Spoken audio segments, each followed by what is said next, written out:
budget season. It is 5 p.m. and we're going to, I don't typically I have something written out, so I'm going to play this by ear because I don't have our normal thing here. The workshop will be conducted in person, both in person and in the City Council chambers and via remote video and teleconference pursuant to 1 MRSA, Section 403B2D, and Section 6 of the Sanford City Council Rules of Procedure. So we are going to begin, and I'm probably the best thing I can do. Steve, do you want me to turn it over to you? Thank you. And if you lose your voice, you turn it over to Ronnie, then Ronnie will lose hers. She will turn it over to Stacy. Stacy will lose hers, and then it'll come back over here. So this evening should be pretty good. So, of any of you that Zoomed with me today, you know, today's not a good day voice-wise, so I will talk as little as possible. Thank you. So the City Council's received the first draft of the budget. Expenses increased by $1.9 million. $1.6 million of that is in the fully burdened cost of the pre-existing labor with no new staff positions added. Revenues are not only flat, they actually decreased by $41,000 overall, or 0.21%. Capital program currently is projected to increase by $416,843, or 9%, but we know we have opportunities there. Debt service increased by $262,000, or 14.74%. This is the first year that we're starting to incur the cost of the new stations. It's an interest only on half of the cost of the new station. Just as an aside, we sat with WBRC today. They left some architectural renderings. They're all in black and white. I'll show those to the council next Tuesday and get some previews on that, but some really, they've done a nice job. They've driven the whole community, looked at the historic mills and taking elements from there, trying to tie the two new facilities that we're building to the historical heritage of the community. So some good incorporation of locally produced products and such into that. So. And so the result is an increase of $2.3 million, or 6% as our starting point. But tonight's presentations will be by each of our departments. They give you a brief synopsis for their respective departments' operations, what areas, if any, have changed. Point out those areas of change, predominantly in the operations side. And then if the department has any capital requests, they'll go over those capital requests as well. So this is the opportunity for the City Council to engage with the departments, ask them questions as we go, please. Don't hold them to the end. And from this, we're in hopes to administratively identify any areas of future amendments, concerns that you might have. We'll work on those amendments and recompile and bring those results back to you. This year, we did this last year in one evening. Departments were rotating in and out very quickly. It was very compressed, so we're doing it over 2 evenings this year. We'll go through to, and we'll stop at Public Works. We'll start with Public Works tomorrow night, and the 2 libraries are also presenting tomorrow night as well. So that being said, I'll turn it over to Stacy Howes, who will do our first presentation. Thank you. So I'll start off with my department specifically. We're requesting no staffing changes. As Steve had said, we have 4 full-time positions: the HR director, assistant HR director, payroll manager, and the HR generalist. We've cross-trained, we continuously cross-train within the department for the continuity of operations. We also have cross-trained the HR generalist with the finance assistant to help cover vacations, illnesses, or other outages that occur, so that there is no interruption of services with accounts payable and purchase orders going out. So that's been done and completed, and she's been cross-trained for almost a year now, I'd say. Yeah, about a year, and it's going very well. It is a turn-the-page budget for HR this year.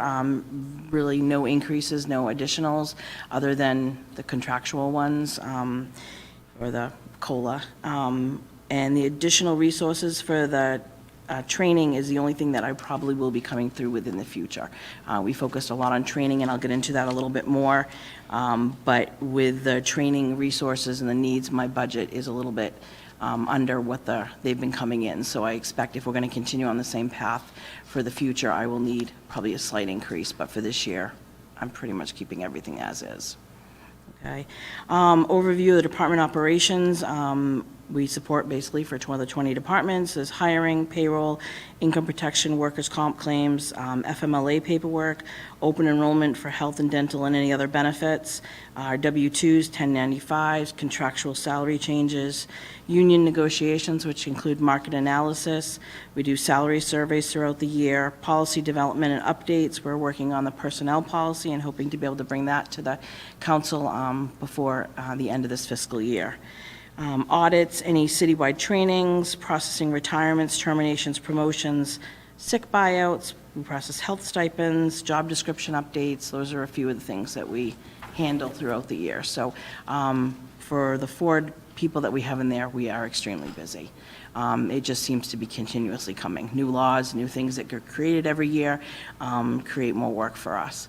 Also, the more that gets added with other departments, in turn reflects back onto our department because we support all those departments. So the workload is never ending. So I, strongly need those 4 full positions. Did the Family Leave Act add a lot more time to your department? I would say it added some extra work to it, but where we haven't had to get into the point of actually going in and reporting yet, the work is coming. I don't think it's there yet, but we've had to go into the trainings. There was obviously a lot of trainings and things like that. We've had to put posters up. We've had to have notifications to the employees, and then obviously the budgeting purposes. We've had to put that in the health and benefits part, but we don't actually do our first quarterly report this end of this quarter. So that's where the extra work. As long as we stay with the state's going to do the majority of it. We'll have to report into the state and turn it in. If we go with an outside agency, then in turn we have to do all the paperwork. So then it would create a lot of additional work for our department. So, Thank you. Citywide positions, we currently have 215 positions total, not including seasonal, reserve, or temporary. We have 99 full-time positions and 4 part-time positions. 199, I'm sorry, thank you. 199 full-time positions, big difference, and 4 part-time. Of the positions that I'm going to say posted positions, I think vacancy or vacant positions is kind of misleading. So I'm going to say 19 posted positions, which is an 8.84%. This does not include seasonal, reserve, or temporary positions. I'm going to break it down a little bit further to kind of better understand that number, because I think it is very misleading. We have 6 positions that are still occupied, but because we've gotten a advance notice, we've posted for them. So they're considered a vacant position because we are filling those positions, but they're not true vacancies yet. So that's one of the things, is 6 of those. They've all been advertised and interviews are being scheduled. We have one, which is a communication coordinator. She's leaving on February 20th. So far to date, we've gotten in 17 applications, and we already have 4 interviews scheduled for February 25th. I don't think it's going to be a hard position to fill with the amount of applications we've gotten. Social media is huge right now, so that's what everyone's going into. We have 1 assessing position. He is given his notice on April 3rd. We have 3 applications to date, and we have 2 interviews scheduled for February 25th. We have 1 part-time caseworker assistant that was just posted. He has stated that he will stay till April 5th. So we're looking to get, like I said, that was just posted.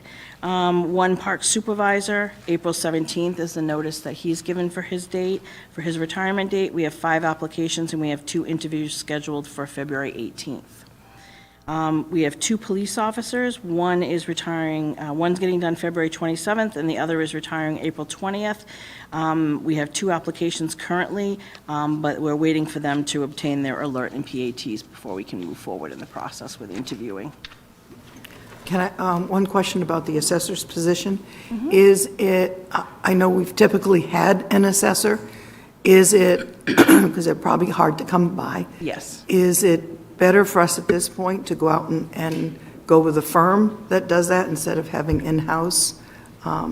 Well, we have 3 applications. We have 2 interviews scheduled. If those interviews don't go well, then maybe I would say yes. But right now, we do have hope that we could get a potential good applicant in one of these. All right.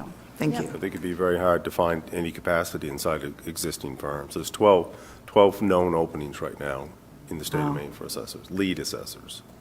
Wow. Yep. It's not an easy position to fill. Whereas, like I said, the communication coordinators, it's just more of, social media is the rage. It's a younger generation, it's what, Yeah. it's, and just the differences in the positions. Okay.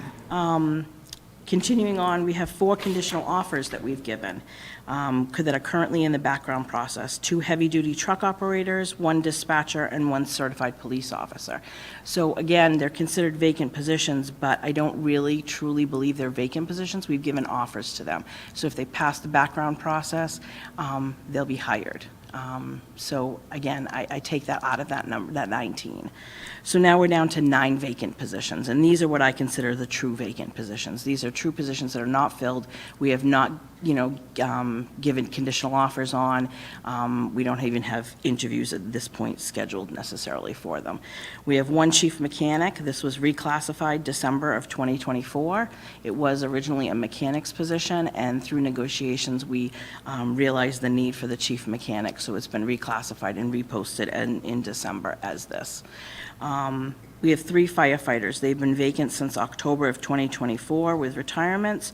We have 13 applicants in the process, and the hiring process actually is starting on the 15th with the written and the physical agility, followed by the oral boards and the skills testing. So our hope is that we will be able to fill those 3 vacant positions within those 13 applicants. We have 2 dispatchers that have been vacant since December of 2024. We have 3 applicants currently in the hiring process. Again, they either need to finish their alert or their assessment testing before we can schedule oral boards with them.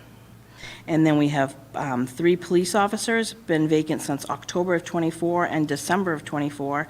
We have 2 applicants in the process that, again, we need their alert and their PAT. So. Thank you. It seems like compared to years in the past, we're able to fill a lot of our positions that we weren't able to. We've had a significant upkeep in applications. I think part of it, and I'll actually go into this a little bit more, but I think part of it is the fact of the contracts that we've negotiated, I think have been very beneficial. I think some of the changes that we've made, the lateral, the increases to wages and benefits due to the market analysis is needed. I think all of that has definitely impacted the applications, the number of applications. I know one particular application, one position that in the transfer station alone, the minute we reposted that with the new wages, it over tripled the applications we were receiving in a week. It was crazy, the outcome we got on it. So I think the contracts that we've negotiated have definitely helped us and benefit in filling these roles.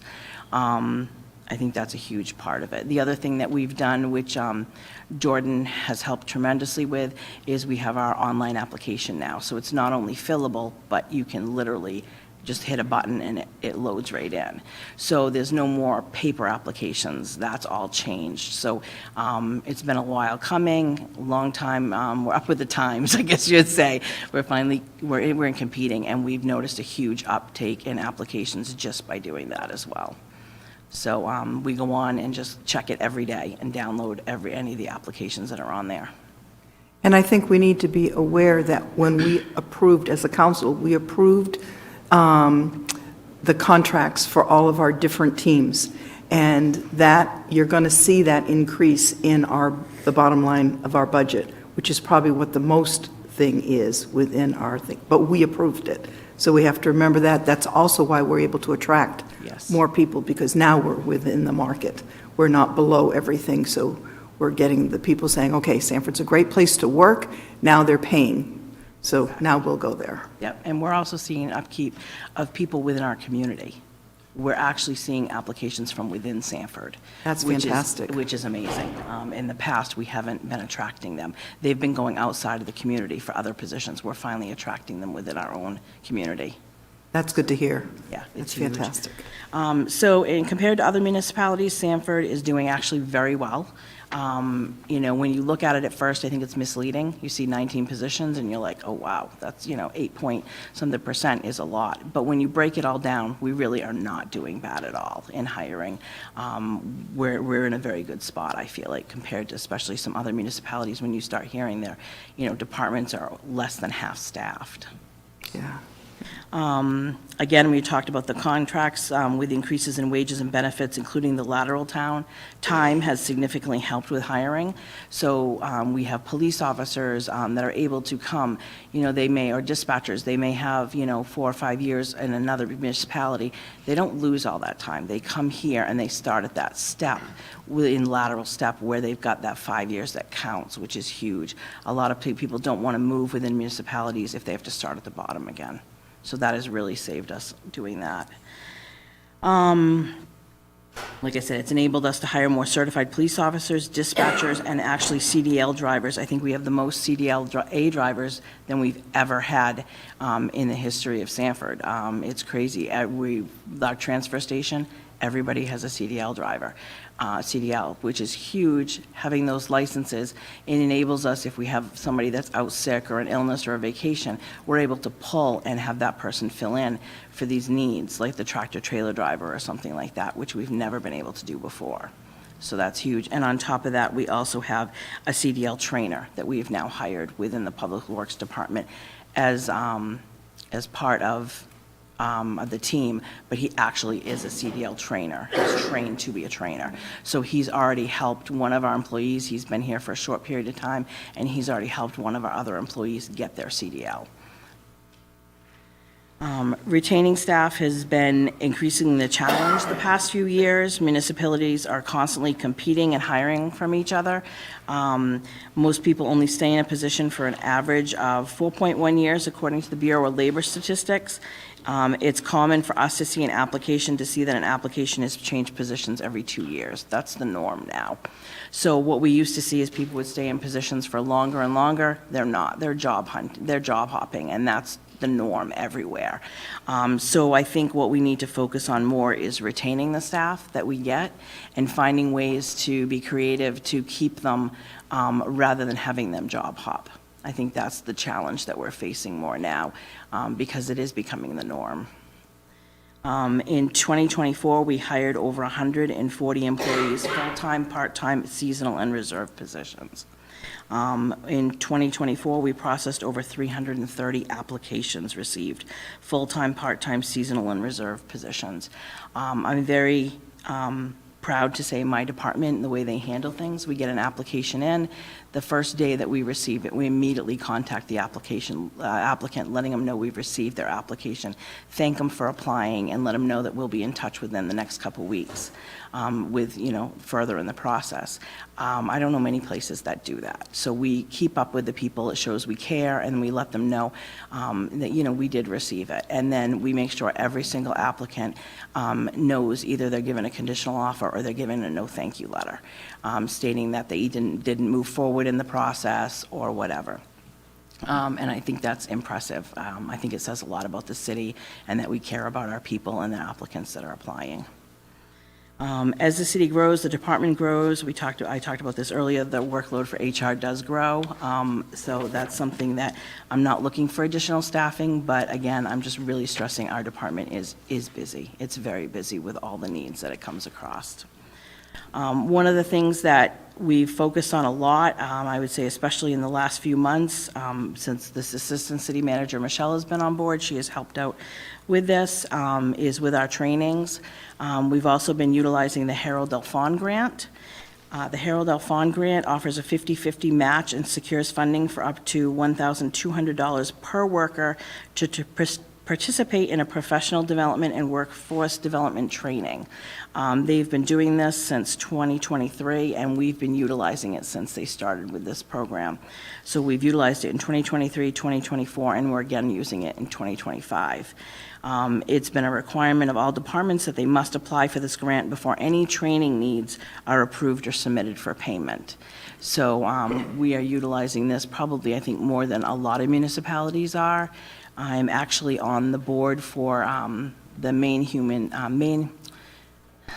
Local Government Human Resources Association. Sorry, mouthful. But one of the things they're actually doing is we are having Harold Delphon, come to speak about how to utilize this grant properly because they don't feel like enough municipalities are doing it. So I'm proud to say it's something that we started doing in 2023, and I think it has definitely helped with the trainings that we're able to offer. Trainings offered to the city the past year, we've offered generational training and leadership by Betsy Olton, the HR main consultant. We've offered leadership playbook by Patrick Ibera, which is the Miharando Group. I'm sorry if I'm mutilating that name. He also offered You're Now a Supervisor. We offered de-escalation techniques by Strength in Me, anti-discrimination and harassment training by Bernstein and Schur, our legal associates, leadership supervisor training, again, by Betsy Olton of HR Main Consultant, and then we offered a paid family medical leave, What You Need to Know by Bernstein and Schur and the legal associates. So we try to keep on top of all the different legal issues, the compliance issues, and then also the training needs of the departments of the city. I noticed you spoke about retaining people that you hire, which is always a wise move. Under all of your training, I notice supervising training, leadership training, and part of that is how do we get good leaders so we don't lose people that are working for them, so that they understand how to reinforce their workforce and to encourage their workforce and to make their workforce feel like they're part of a family. Yes. So I imagine that's part of all that training. Yes, that's a huge part of it, along with the generational training. I think it's important for every department to understand the different needs and the thought processes behind the different generations, because we all do look at things differently. And I think if you don't understand it, then you don't know how to work properly with that person. Excellent. Thank you. That's all I have. Any questions? Any questions from? Awesome what you're doing. All right. Thank you. Okay. Thank you. Good evening, everybody. My name is Jamie Cole. I represent several departments for the city, but I'm going to start out with the planning department. The planning department budget this year is essentially a turn-the-page budget. There is some increases primarily in the salary line items, the contractual agreements. We did a little bit of tweaking the rest of the numbers, some up, some down, but essentially stayed pretty flat funded with the exception of the salaries. Just so you guys remember, the planning department essentially is a staff of two. We have a planner and we have an admin assistant. Myself as the director, my salary actually comes out of the code enforcement budget. We started the joint departments a little over 2 years ago now. When we first started it, it was, I'm going to say, a test run. I would like to say I feel it's going pretty well. I've heard from citizens and other staff that they feel the process is working. I did speak with Steve and Ronnie this year during budget discussions that in the future, if we decide to keep it really a joint department, that I think we should combine the budgets because essentially what we're working on is trying to find the right type of number of employees. We did add a code officer last year, and that has dramatically helped. But what I have found is that we're going through cycles where the codes office will be extremely busy for a month or two. And then we get a slight lull in that department. And then at that same time, the planning department is then ramping up with applications. So currently, I have a position funded through the codes office, the building permit safety specialist. I utilize that position in 50% codes, 50% planning, and it's worked out great having the flexibility to utilize that staff time wherever necessary for the hour, for the day, for the week, for the month. So essentially, I think if we continue down the path of the joint departments, I'm going to request to combine the two budgets into one, and that will make it easier for me to swap staff time back and forth and keep everything above board the way we're supposed to do it. Jamie, I can't remember if you have unions within your realm, if that would interfere with combining. Is that an issue? We currently have 2 unionized positions, 1 admin assistant in both departments. So that would... Same union. Essentially, we would have to decide if 2 admins is the right type of number. If it is, it wouldn't change anything. Okay. If we wanted to make changes to the admin position, I would think we'd then have to have that discussion. Initially, at least, I think that's the right type of number because the phone never stops ringing. And primarily codes office more than planning. So if we combined them, then I could actually use the planning admin to help take some of the overflow from the codes admin. Right now, I can't ask them to do much to help this side of the hall because it's two separate departments. But if we joined them, then technically it would be two admins for one department, and I could share the time, I think, better. That's not proposed this year. Again, I did speak with Steve and Ronnie about it, and if we go that route, I think it would simplify quite a few items. I would note that RKG, one of the first recommendations that came out of them was the two departments combined are significantly understaffed. I'm like, yep, yep, get that. So, but the type and number, right? It's really the only thing that truly works is everybody's cross-trained to everything and can do anything, right? And then we've got it. But even then, we're still understaffed. So that's nearly a twice a month conversation when Jamie and I meet is, type in number, type in number, type in number. What are you seeing now? Type in number. So we do struggle with hitting that mark, but I think it's going well at the moment. So. Good. I was originally going to come this year with a request for an additional person. I learned very quickly that this was a very tough budget season and didn't even make the request out there.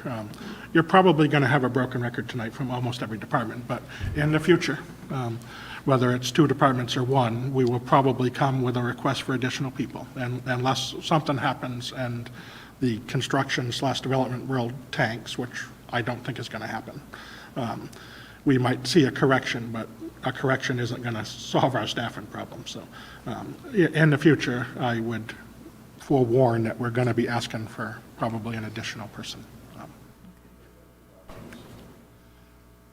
So if we don't combine the departments, I'm going to have to decide which one, and it would probably be another position like Alex's current position where I can utilize both. If it's hired that way and they know it's out of helping both sides, then I could cross-train for both sides. But again, I think in the future it would be better to combine it just for the sake of many different aspects.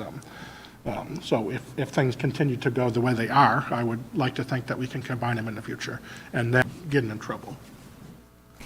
Jamie, your thinking always amazes me. You are really good at looking at the whole picture and bringing it to a better level. So thank you for doing that and thinking about the future and doing that. So just to summarize the planning department, we have continued to have an unprecedented number of applications received. Again, both in the codes and planning side, what that means is an immense amount of paperwork.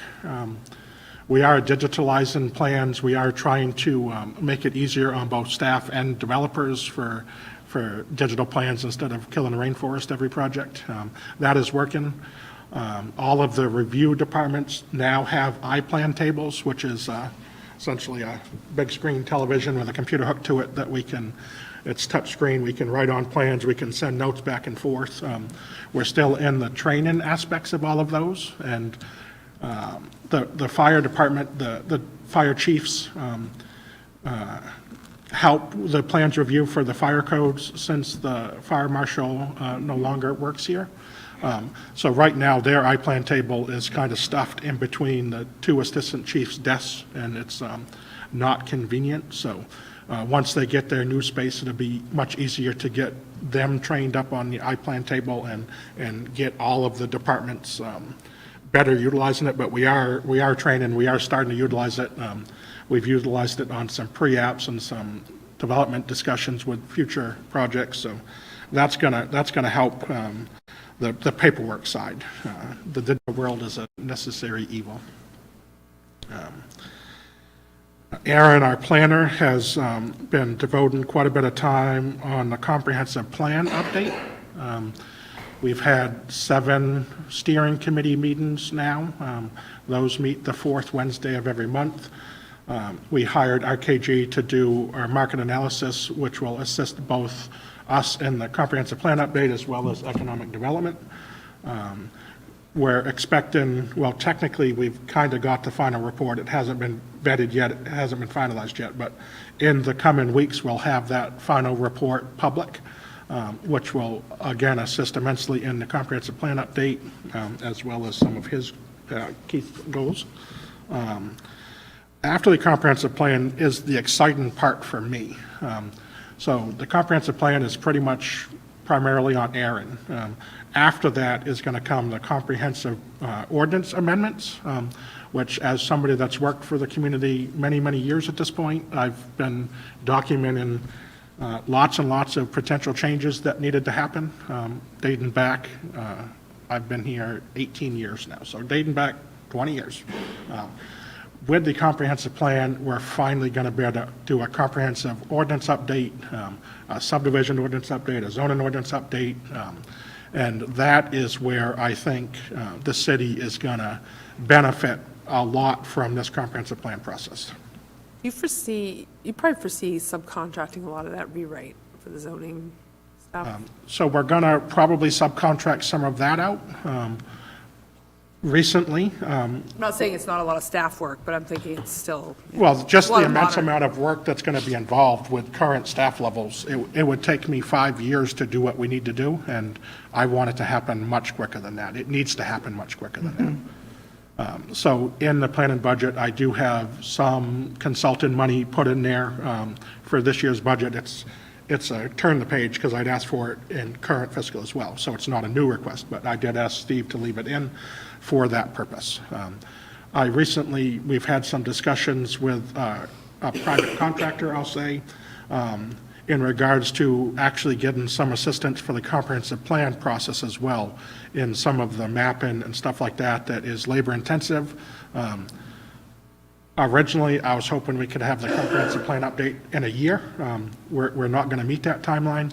So to try to use some existing funds that's available, I have started to reach out to get some potential help to keep that comprehensive plan process going smoothly, to get to the end goal of the ordinance amendments, which, to tie it to you guys' goals, part of you guys' goals for the last couple of years has been some of those housing and zoning and business-friendly type activities, which starts with the zoning ordinance.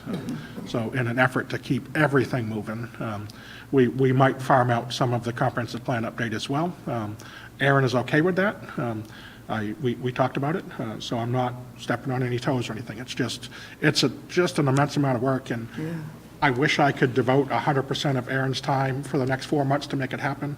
We can't, so we're just going to potentially farm out some of the stuff that doesn't have to be done in-house. That's just has to happen, but it doesn't have to be done by us.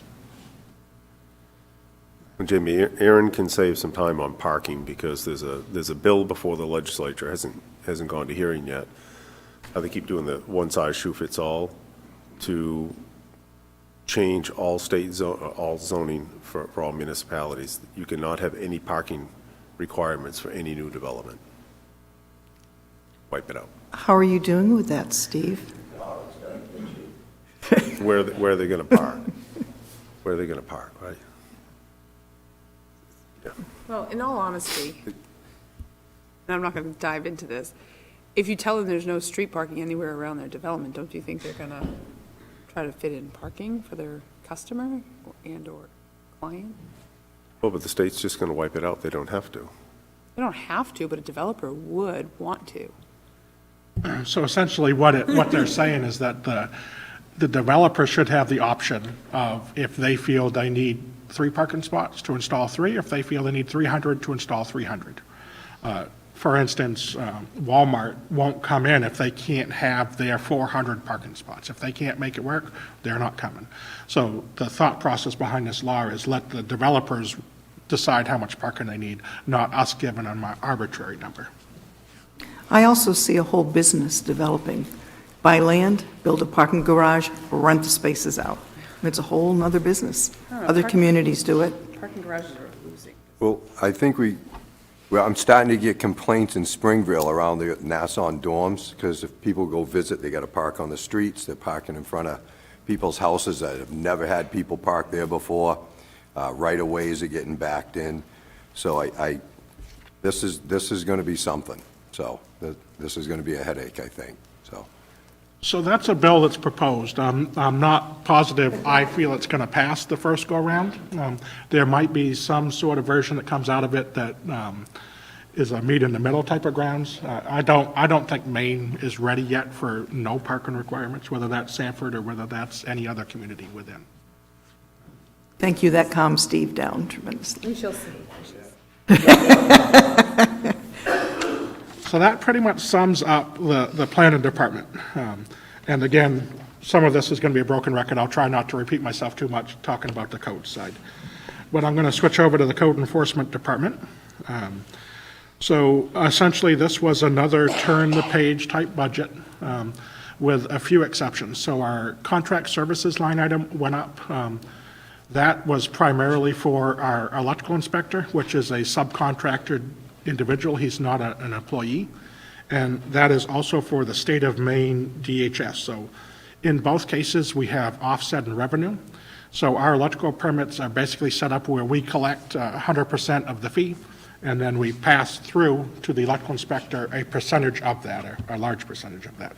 So we had revenues that went up, and we had expenses went up because our electrical permit, with construction comes electrical permits, which means we were a little bit low on that line item. And then most people don't realize this, but the state of Maine gets a percentage of all plumbing permits issued, both for internal regular bathrooms and stuff and external for septic systems. So again, we had to go up on paying the state of Maine their percentage, but we also went up on the revenue that we're collecting, which is essentially pass-through funds. So it looks like our budget went up when in theory, we're not asking for any more taxation. It's all pass-through funds. Okay. And we went up on our training line item. All of our inspectors are now NFPA fire inspector certified, and NFPA training is very expensive. And NFPA keeps changing the number of hours and the way we get that training. So our training line items did go up essentially for NFPA fire inspector training.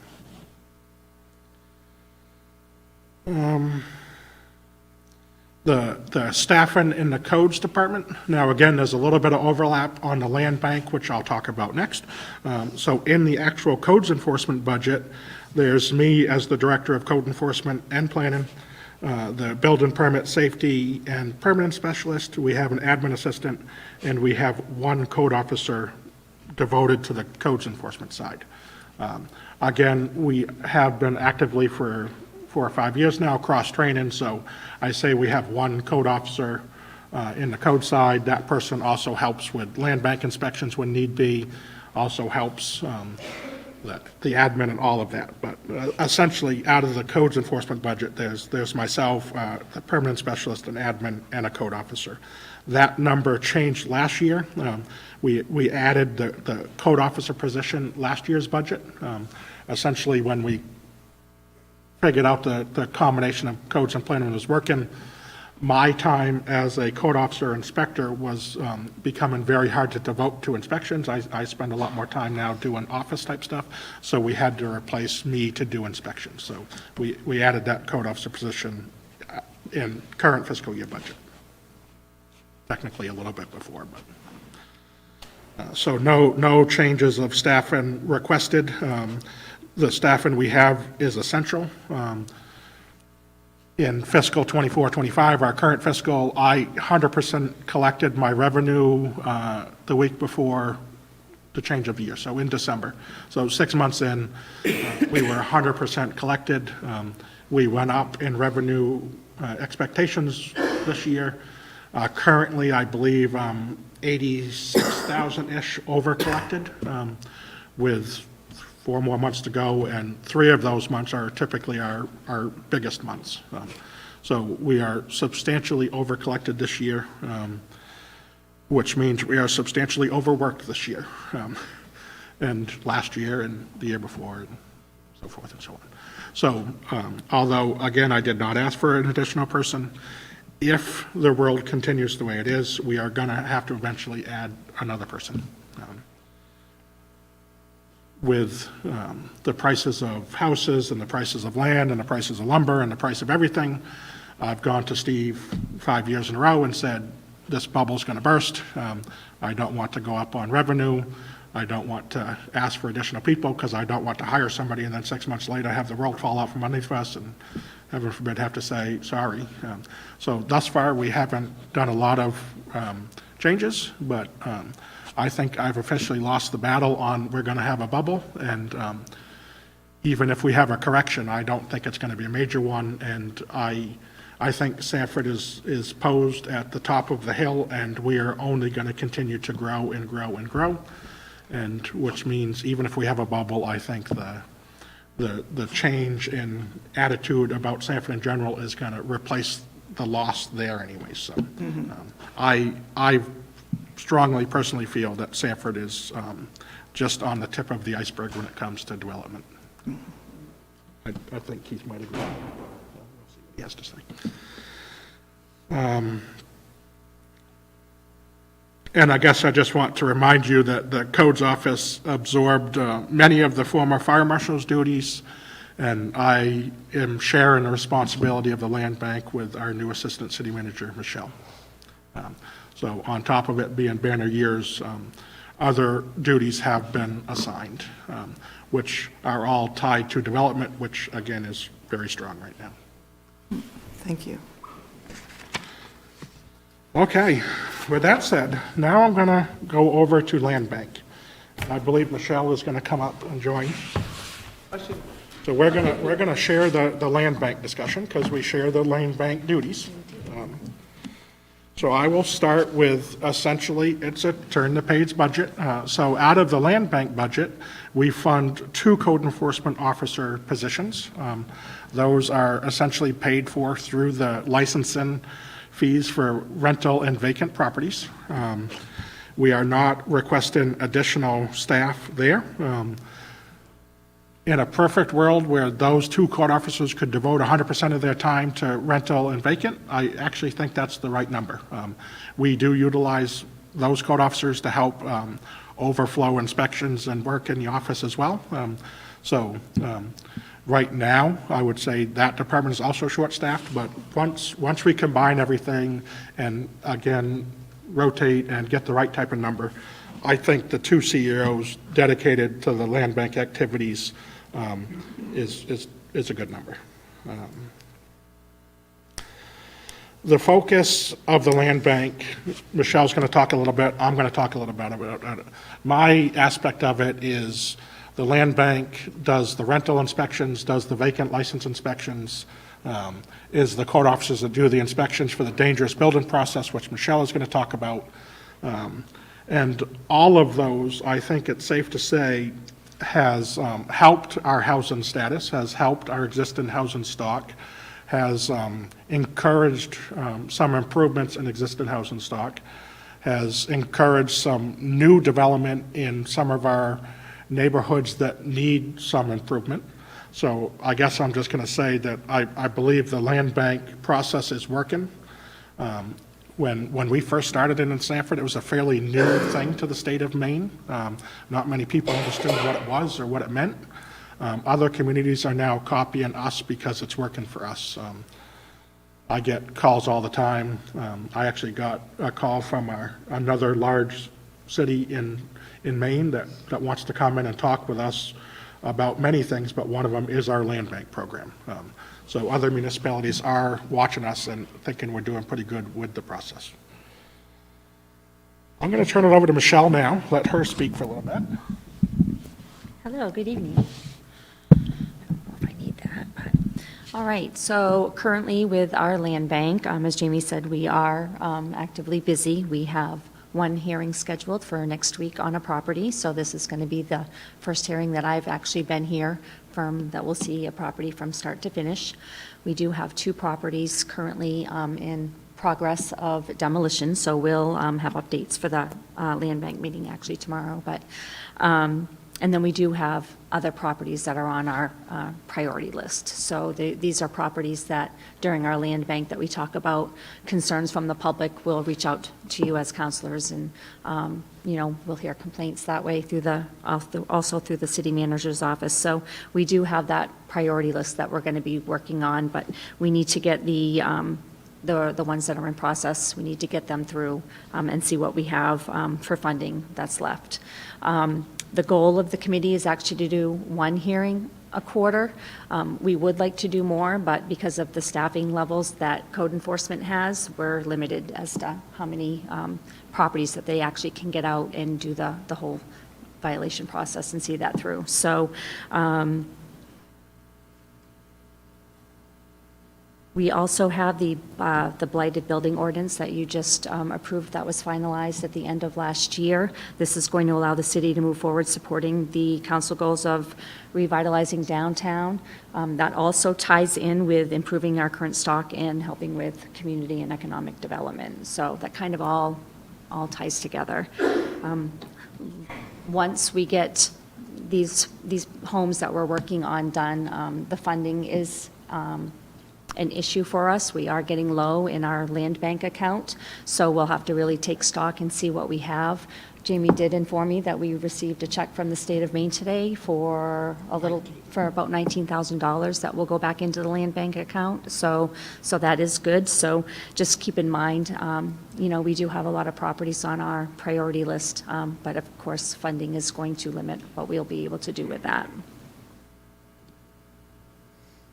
Just a quick question, probably to Jamie. Sorry, Michelle, that's a historical question.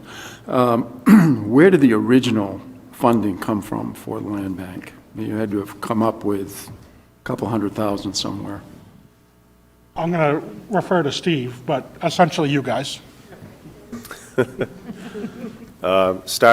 first cash infusion was in there, came from the sale of excess property. I don't know if that was $200,000 or something of that nature. So you glean those resources first. The next cash infusion that came in there is the St. Ignatius housing TIF. The 33% that the city retained on that floated a $250,000 bond in that. The housing TIF is paying that. So there's about a $500,000 cash injection that went in there originally. We're kind of in a lull. There was a very strong collection level there when we first started out. We're a waiting period for some of those lots to either tax acquired or go back on the development roll so the special assessments can get paid off. And there was about almost a $300,000 drain on the resources of the land bank when the stack was torn down. At that time, we thought we were going to get an insurance claim on that because Regco indicated that they still had insurance, it was viable. That didn't come to be. So it's not yet in your budget, but I'd like to discuss as you make amendments to the capital program, perhaps freeing up the ability to take advantage of the $1 million authorized debt service that was in there and replace that $300,000 from the stack demolition back to the land bank. I guess I asked a good question, huh? Obviously, I was wondering if we're low, where the next pool of cash is coming from. That was the nature of my question. And I would not recommend that whole $300,000, take a loan out, pay that off over a series of 5 to 10 years or something of that nature. So it's a low impact to the capital, or the debt portion of our budget. Well, I do stand behind the work we're doing, and I've always thought that it's very important for the community that we continue it. So that was my question. Thank you, Steve. And one last thing I just wanted to touch base on was just to let you know, too, one thing that Jamie and I have discussed that we're going to be working on is really taking a review of all of our land bank properties and seeing where we're at with those. So a lot of them have been declared dangerous, but I don't think there's been that follow through to see if they've completed their improvement plan or if they failed it. And then if there's any that were tax acquired, what's the status on that? So that's one of the things that we're going to be working on together. So we're both on the same page is where are we at with all of these properties, just so we can get a better handle on that, because some of that could be more revenue that's going to come back into that account. Just a quick question on I could probably ask this tomorrow morning. on the other side of it, there's obviously the dangerous ones, but on the other side of it with the rental and the other housing, there are obviously some landlords who are kind of, we kept wondering why they weren't coming before you, and it seemed like there might have been a connection, which is why they weren't coming before you, without saying too much. Are those particular larger, the ones who have a few hundred that kept saying, yeah, we're doing stuff, but really weren't doing stuff? How are those properties moving along? Because those are some of our most difficult, that house so many people. So I will say that we have seen some headway on some of those type of landlords. There'll always be a handful that are problematic, but I'd say we are making some small strides in the right direction. And just to add to what Michelle was saying, so the Land Bank Committee goal of 1 hearing per quarter, that is essentially at my request just because of staff time. But I don't want you guys to think we're only doing one thing every 3 months. With the extra work, it's the follow-through on the ones that are sitting vacant. It's the right now we have 2 demos happening at once. The amount of paperwork that goes into one of these. When Michelle was first hired, we sat down and I'm like, all I'm asking you to do is do all that paperwork. And she said, oh yeah. And then she started realizing what that truly meant. Yeah. And then she'd call me, she's like, well, I found this, do I have to do that? Yep. How about this one? Yep. So the paperwork involved in this to keep it legal, to keep it above board, to make sure we've dotted all our I's and crossed our T's is an immense amount of work. So it sounds like we're not doing a lot by doing 1 hearing per quarter, but even the paperwork for that 1 hearing per quarter is an immense amount of work.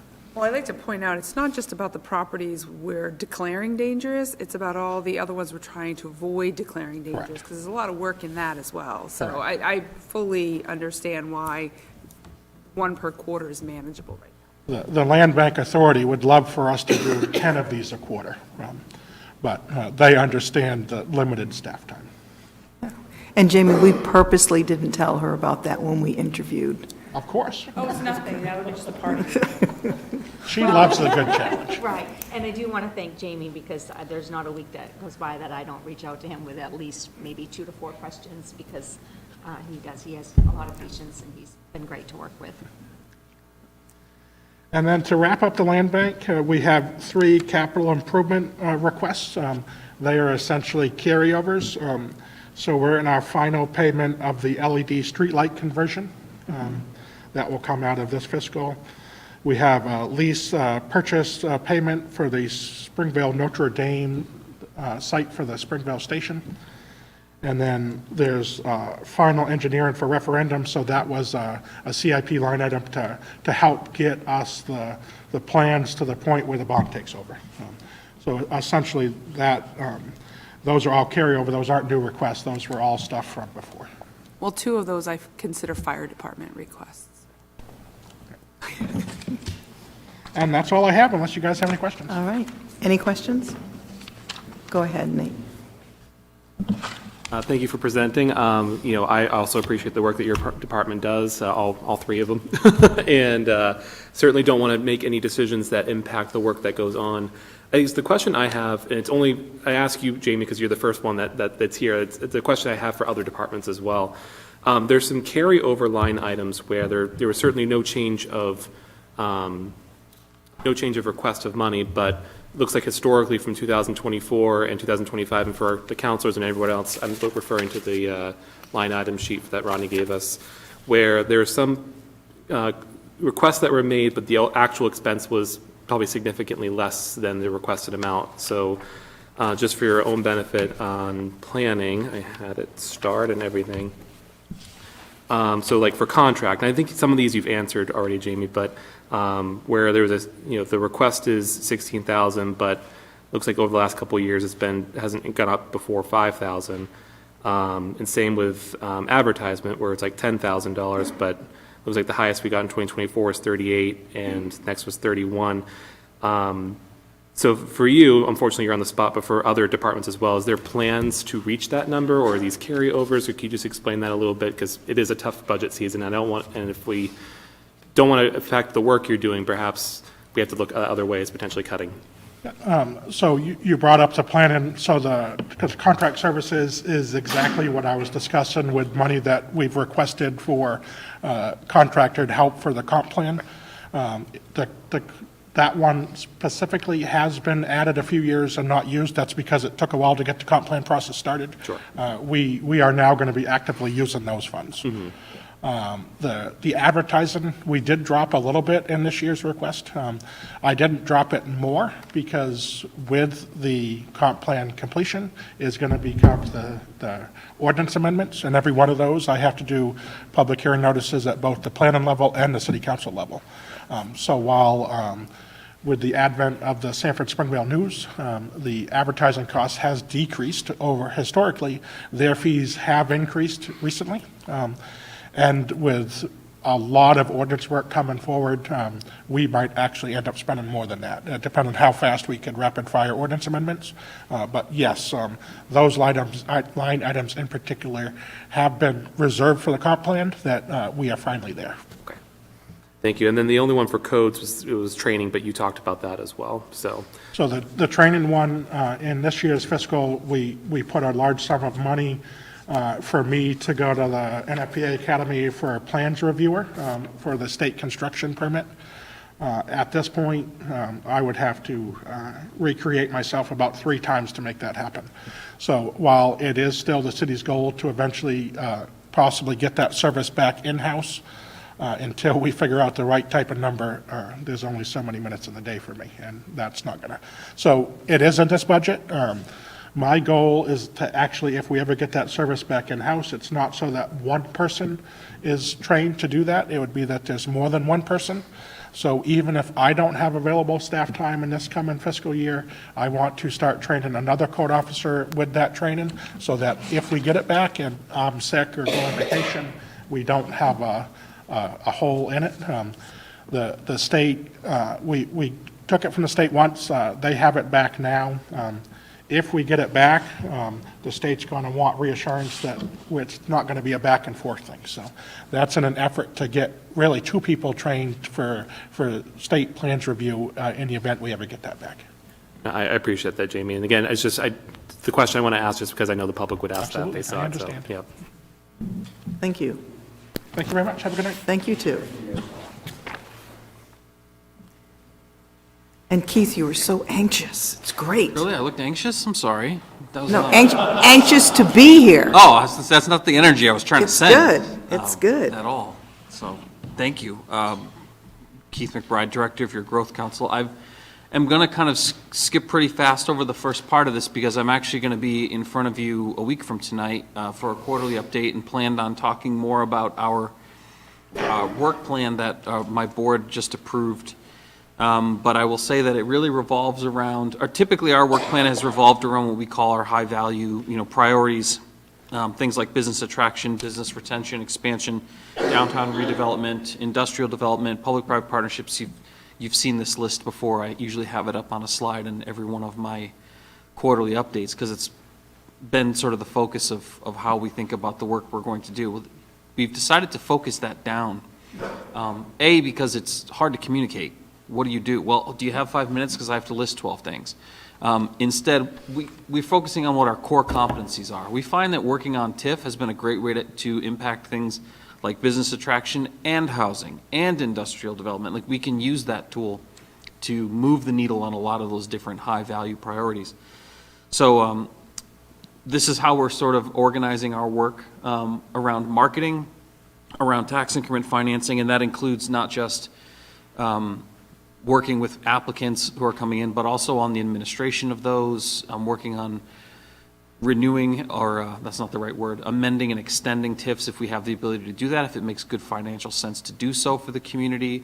Working with Ronnie and Steve on ways to utilize TIF funds that can help offset other budgetary costs, which is something I know that Steve and Ronnie are very proud that we've taken that step. We're starting to do more of that, seeing a real benefit from those funds and how it hits the tax rate. So Being smart with our TIF inventory, our TIF portfolio is something that I include in that category. Advocacy, which includes working on policy changes, things that are going to have an economic development impact, and also continuing to work with projects and applicants through the process to get projects approved. Mary Hastings is the other staff in our office. I know you know that. She's our small business advocate. And that is a big part of what she does, and it's a very important role. Visitation and outreach, which to me is just communication with, with the community, especially the business community and the development community, listening, hearing what they're dealing with, hearing what the market has an appetite for and what they're not finding here, as much as we're hearing about success stories about Sanford too. We're getting both. And that's an important role. It not only builds relationships with a lot of those development and business community members, but it also teaches us a lot about, how we can help move the needle on a lot of those high-value things. And lastly, brownfields. We're going to have a lot of work to do in that regard this coming year. We still have a $5 million cleanup grant that's going to impact the boiler house at International Woolen Mill, and we have a $500,000 citywide assessment grant. The focus of the brownfields program is redevelopment and bringing properties back into productive use, and that is an economic development goal and music to my ears, quite frankly. So that's how we plan on utilizing those funds to the best of our ability. And as I said, it's going to be a big part of what we do this year into 2026. And probably, hopefully by the end of 2026, we'll be just about wrapped up and maybe talking about applying for a new grant. For those of you who, I think everyone's aware, but our board includes a mayor or the mayor's designee who has been Councilor Hanselman, who I know is not here, but I did want to say she's been an outstanding liaison for the council to our board. She serves in that role, not only kind of listening and giving the council's perspective and the council's goals and bringing that to our discussions. And in doing so, she was a big part of setting up some of those core competencies and kind of rethinking our work in that respect. But she also brings a lot of insight as a small business owner and an accountant to our board, so I'm very appreciative to have her. Thank you for continuing to appoint her. She's been in that role, I think, 3 years now, and has become a valuable member of the board. I'd like to point out, if I didn't appoint her, she would get at me. So it was no choice. Well, I think she's enjoying it too, which is nice. She does. Yeah. She's perfect for it. Great. We are a staff of 2 in our office. We have every intention to stay that way for the foreseeable future.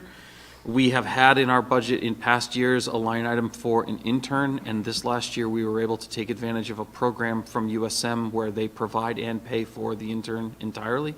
So we were all about that. It was a pretty good experience. We're considering maybe doing that again. It's typically a fall and spring semester for the whole school year program. So I think sometime around the beginning of the summer or the end of the spring is when we're going to have to make a decision on whether or not we want to put our name back in the hat with the University of Southern Maine. But that's why I think that item is no longer in our budget. We found an easier and better way to get it done. One other thing I will mention, we are continuing to work, and Alex Hammerly has been working on fitting out Suite B, which is the former chamber space that has the storefront onto Main Street there in the annex. There will be a conference room and meeting space that'll be able to accommodate in a conference table setting. We're hoping for about 15 to 20 people, and then in a classroom or seminar style setting, up to 30. Our goal is to have that available to community organizations, to boards and committees of the city. We want to see it utilized. We're working with Alex to get that space completed. There is some funding in our budget this year to make sure that we can get furniture to furnish that space to make it usable. Our use of that is going to depend on the final construction budget. There is some money in that budget for furniture, but since we haven't gotten to the more expensive portions of that refitting of that space yet, we're not sure exactly what's going to be left. So we did put that in out of an abundance of caution, because it would seem awfully silly to have all that work done and say, well, we can't actually put any chairs in there. So whether or not we use that is still up in the air, but I'm confident that the project's going to go within budget, and we'll be able to utilize what's already been allocated by the council for the construction piece of that. So we're still sending people to the side door? Yes, we're still going to the alley, and probably will continue to use that door, at least for a lot of what we do, because our offices will remain in that back portion. Okay. But when we're having meetings and events and things, we're certainly going to open that front door and bring people into the front, and we're absolutely going to take advantage of those windows to use it as a way to broadcast some of the great things that are going on. So we're really looking forward to that, too. Good. And that's all I have. Like I said, I'm going to be in front of you again next week to talk a little bit more about economic development and all the other fun things we usually cover in those quarterly meetings, but I'm glad to take any questions you might have. Any questions? All right. Thank you all. And just to let everybody know, we're going to, after Ben's report, we'll take a 5-minute break, because I think the counselors will need to get up and walk around at that point. So we'll get Bill, then Ben, and then a break. Bill Botting, Director of Information Systems. Start with the operating budget. We have 2 full-time positions for now. I would almost recommend that we consider hiring another person in a year or 2, as I will be retiring within 3 years. We're doing some cross-training now, as much as we can. But, you know, you need another person to take over when I'm gone, so consider that. Largest increase is in contract services. That's where my software support goes. A lot of companies take 5 to 7% annual increases in software support. We do try to take advantage of multi-year contracts. If you do a 3-year contract, you tend to save about half a year's worth of support. So that budget goes up and down. Like right now, we paid a couple of big ones a year or 2 ago. This year, I got hit with, let's see, email protection, $15,000. We're also relicensing Exchange Server with software support for $8,000 a year. And the fire department upgraded their software because the vendor discontinued the old version they were on, so that's a $10,000 increase this year. I wanted to talk about local hosting versus cloud hosting. Sometimes you hear that going to the cloud is less expensive than hosting locally. I think the person that said that didn't own their own server room. We have 2, and we are saving a lot of money. I looked at going to Microsoft, it's $365 for email. That would be $16,000 a year versus $8,000 per year if we hosted ourselves. And that's just for the first 3 years. After we pay for the initial licenses, that's only $4,000 annually. Even bigger than that, Tyler Technologies, the company that has the Munis financial software, that's our biggest expense in my department, besides salaries. They said that you'd have to switch to their software as a service platform if you wanted to get any of the newer versions, and that was what they had said a couple of years ago. They relented on that. I think they got too much pushback, so they're going to allow us to continue to upgrade for the foreseeable future. That's a savings of $58,000 a year just by doing that. So when I look back at what we're leasing to maintain our virtual infrastructure, which usually servers every 5 years and then storage every 5 years, that $58,000 covers more than that, including the software support for VMware. So, I mean, we're crazy not to continue self-hosting. It's just a big savings. And everything is nearby when we have a high-speed network. We're not relying on the internet for this service. So I think it's a much better solution. Bill, just one question about that so I understand. I know when we, in our office, when we do the cloud, it's off-site. And we also have a backup system on site that we actually take stuff away at night. So here, you talk about a system that you're doing it, so is that in this building, or do you have something off-site, so if anything happened to this building, it would be protected, our information would be Pretty protected? much doing shadow copies of the virtual machines themselves within the operating system, then we back up with Veeam to the servers are in the police department. We back up to a data deduplication storage system in the city hall, pretty much as often as an hour for some servers, daily for other servers that don't change much. And then we replicate those backups to First Light in Brunswick Excellent, Data Center. And we also excellent. have a disaster recovery service with them as well. We hope we never have to use, but it's there if we need it. All right, thank you, that sounds like a great plan. Any other questions on operating budget? Any questions? No? Okay. So capital improvement plan, it's only 4 items.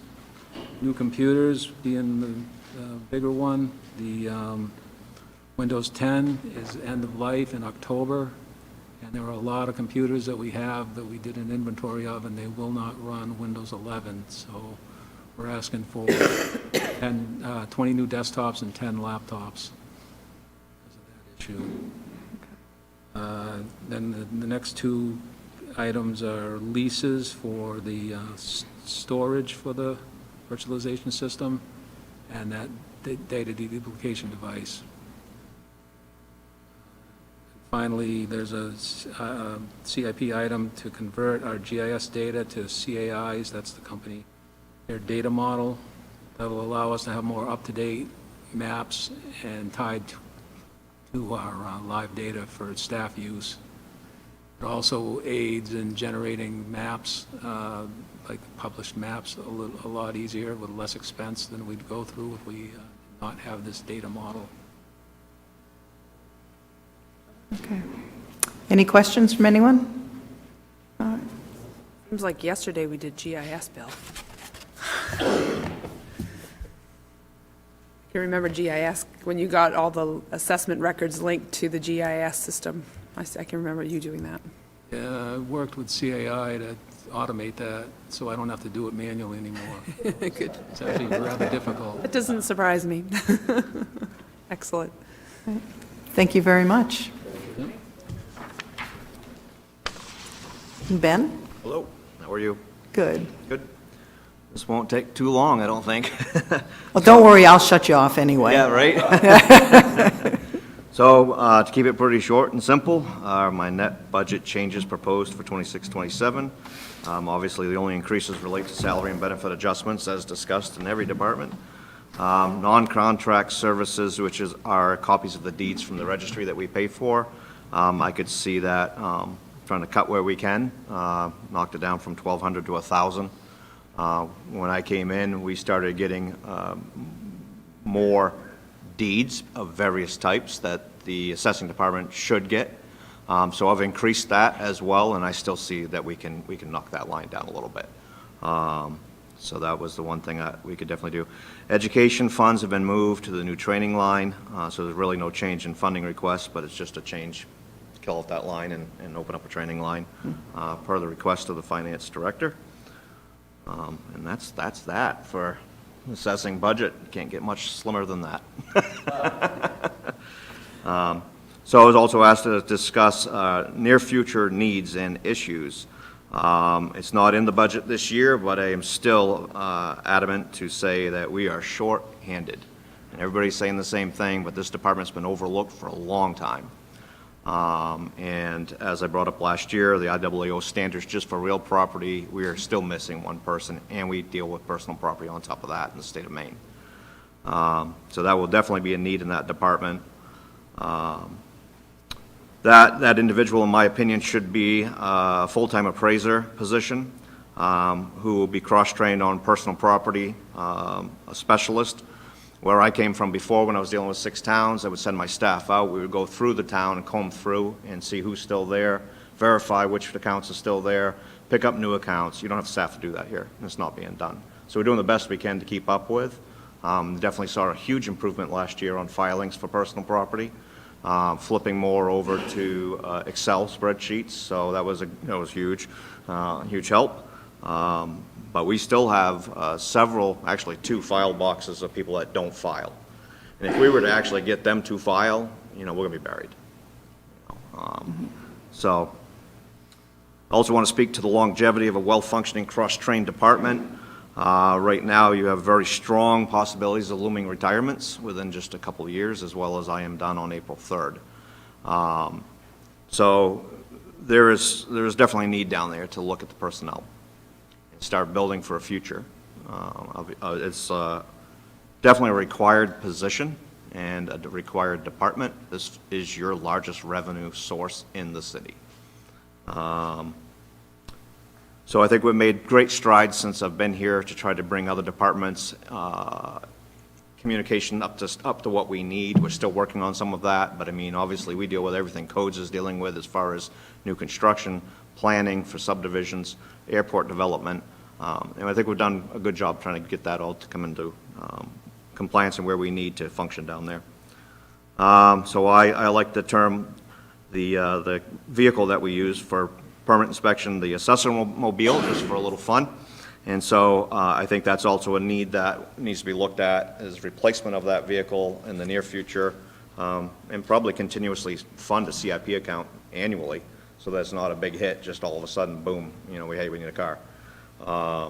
Right now, we were able to get a sticker on it. There was some vehicle repair that we needed to do, but I also, as a former auto body owner, have checked over like rocker panels, things like that, and we have an estimate in hand, but right now, pass sticker, and that's where we're going to stand for the next year.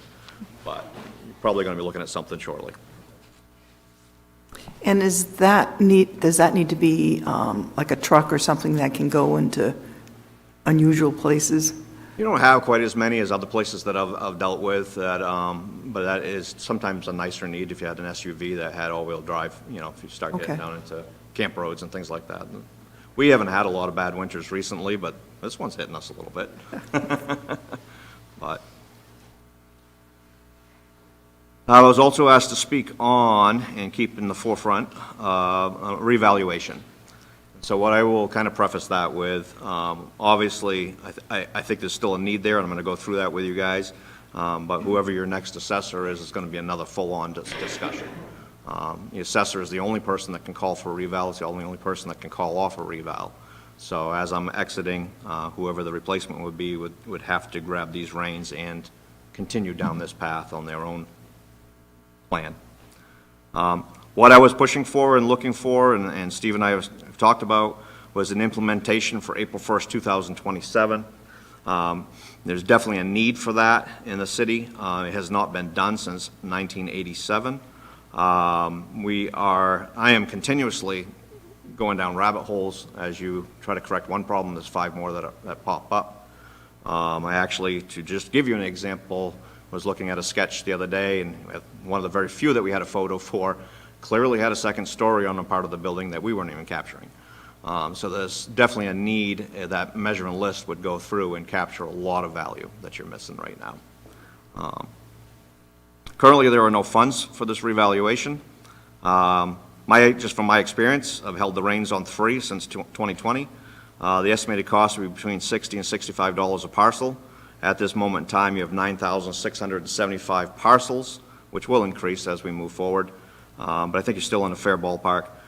So that range would then be, the cost would be $580,500 to $628,875. So to kind of think about a $630,000 number is probably not out of the question. This full measure list reval would include all real property, 5 main classifications: residential, condo, commercial, industrial, and all exempt properties. I guess the one question that everybody, why do we need to do this? So right now, the reason you would want to do this is establish accuracy of each individual property record. Again, the issue that I just cited, that we were just missing a second story, those pop up all the time. There's issues like that that I'm constantly looking at, resketching properties. There's industry standards that haven't been performed over the years that would benefit you greatly and help also the taxpayer understand what they're being assessed for a lot easier if these things were corrected. An update to the cost tables across the whole board, not just on residential properties. In years past, to keep your ratio where it needed to be at 100%, the adjustments were basically done on residential properties, which throws out of balance the other categories.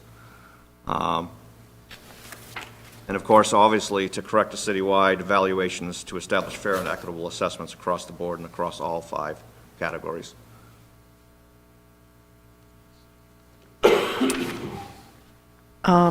Just one question. When people add onto a building, don't they have to get a permit? So Yep. wouldn't there be a document that somebody added a second floor? That would, yeah, absolutely. That would be how the assessing department would know, correct. And so their building wouldn't automatically get assessed to be a higher That value? information had been communicated, sure. Okay. Thank you. That would be the proper way. The only other thing I will add, again, and I think the next assessor, this would be their prerogative to come up with a timeline. Again, as I've done this 3 times in the last 5 years, I kind of know, as I tell my staff, I know every inhale and every exhale that this will take to do. And so I've got a timeline down there on my whiteboard, so exactly, and I tried to replicate that best I could for you and for staff, as well as me going out the door. Steve asked me to keep this very high, but, you know, for every point in A, I can think of 20 things that would go under that, so this is very high level. Okay. All right. Any questions? Great. Well, thank you. Thank I you. appreciate it. And thank you for your service here, Thank you for the opportunity, and I'm happy to serve the citizens of and Sanford. hopefully, happy retirement. Oh, yeah. Thank you. And now we're going to take a 5-minute break, so there are cookies over here, there's water. Please help yourself.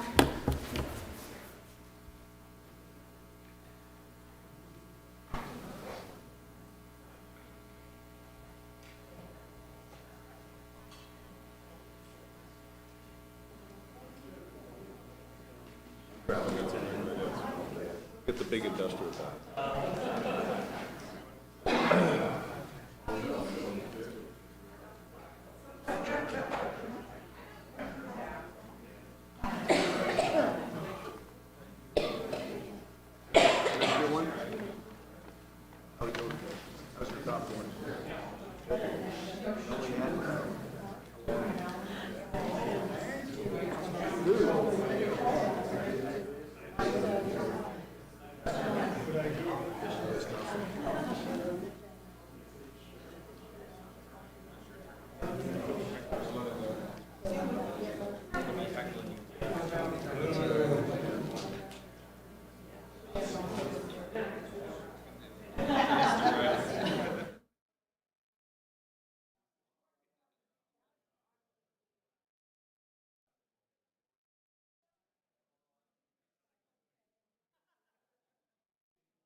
I know.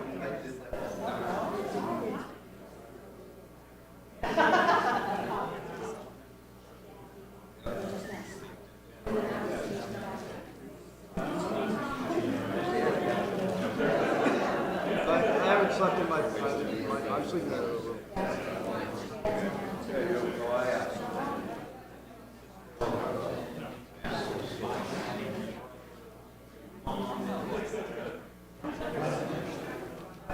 I know. I figure out. I just dragged it up, yeah, because I was going to sit over here, but I wanted to talk over him. I don't even think he's I was waiting.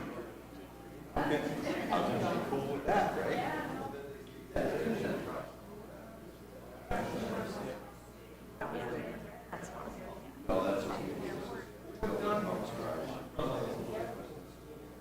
Yeah. Yeah, well, and I could have sat, but again, I wouldn't. I'll drag a chair up. I'm good at planning. Oh, drag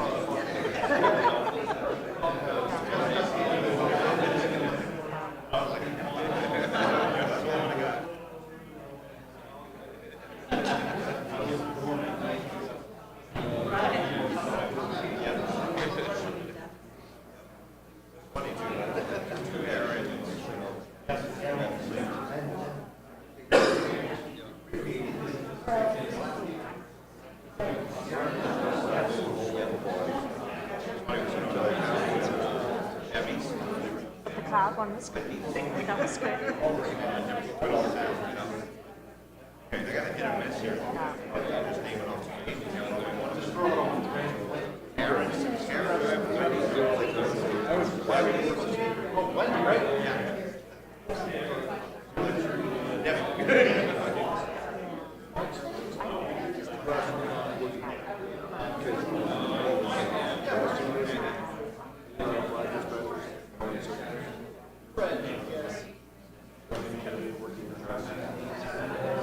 I have a who I know.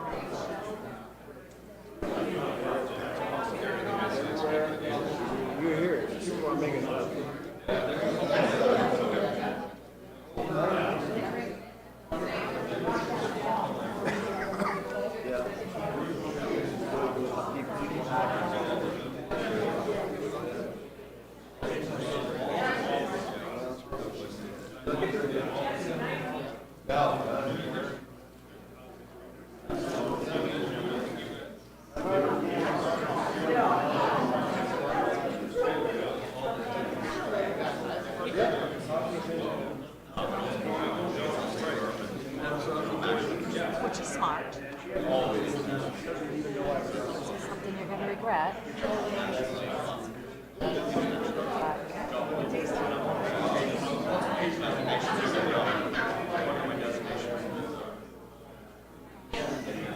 He must have used those.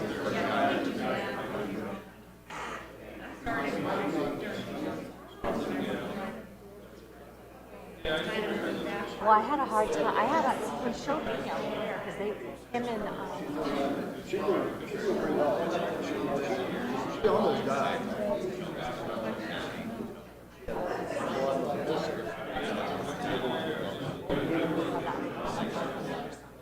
Okay, but.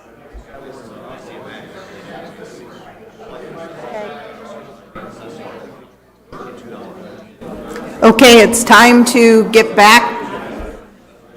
Take your seats, please.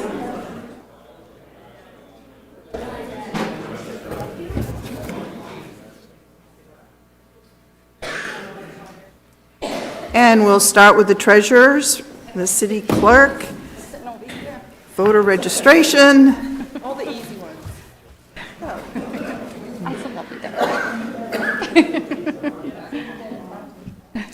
So we'll have Aaron here and the seat coming up would be Eric. Yeah, there you go. I was in the hole back there, but I'm on deck now. I'm warmed up. All right, go ahead, Aaron. Oh, so my slides are really simple, but I do have more to talk about, I promise.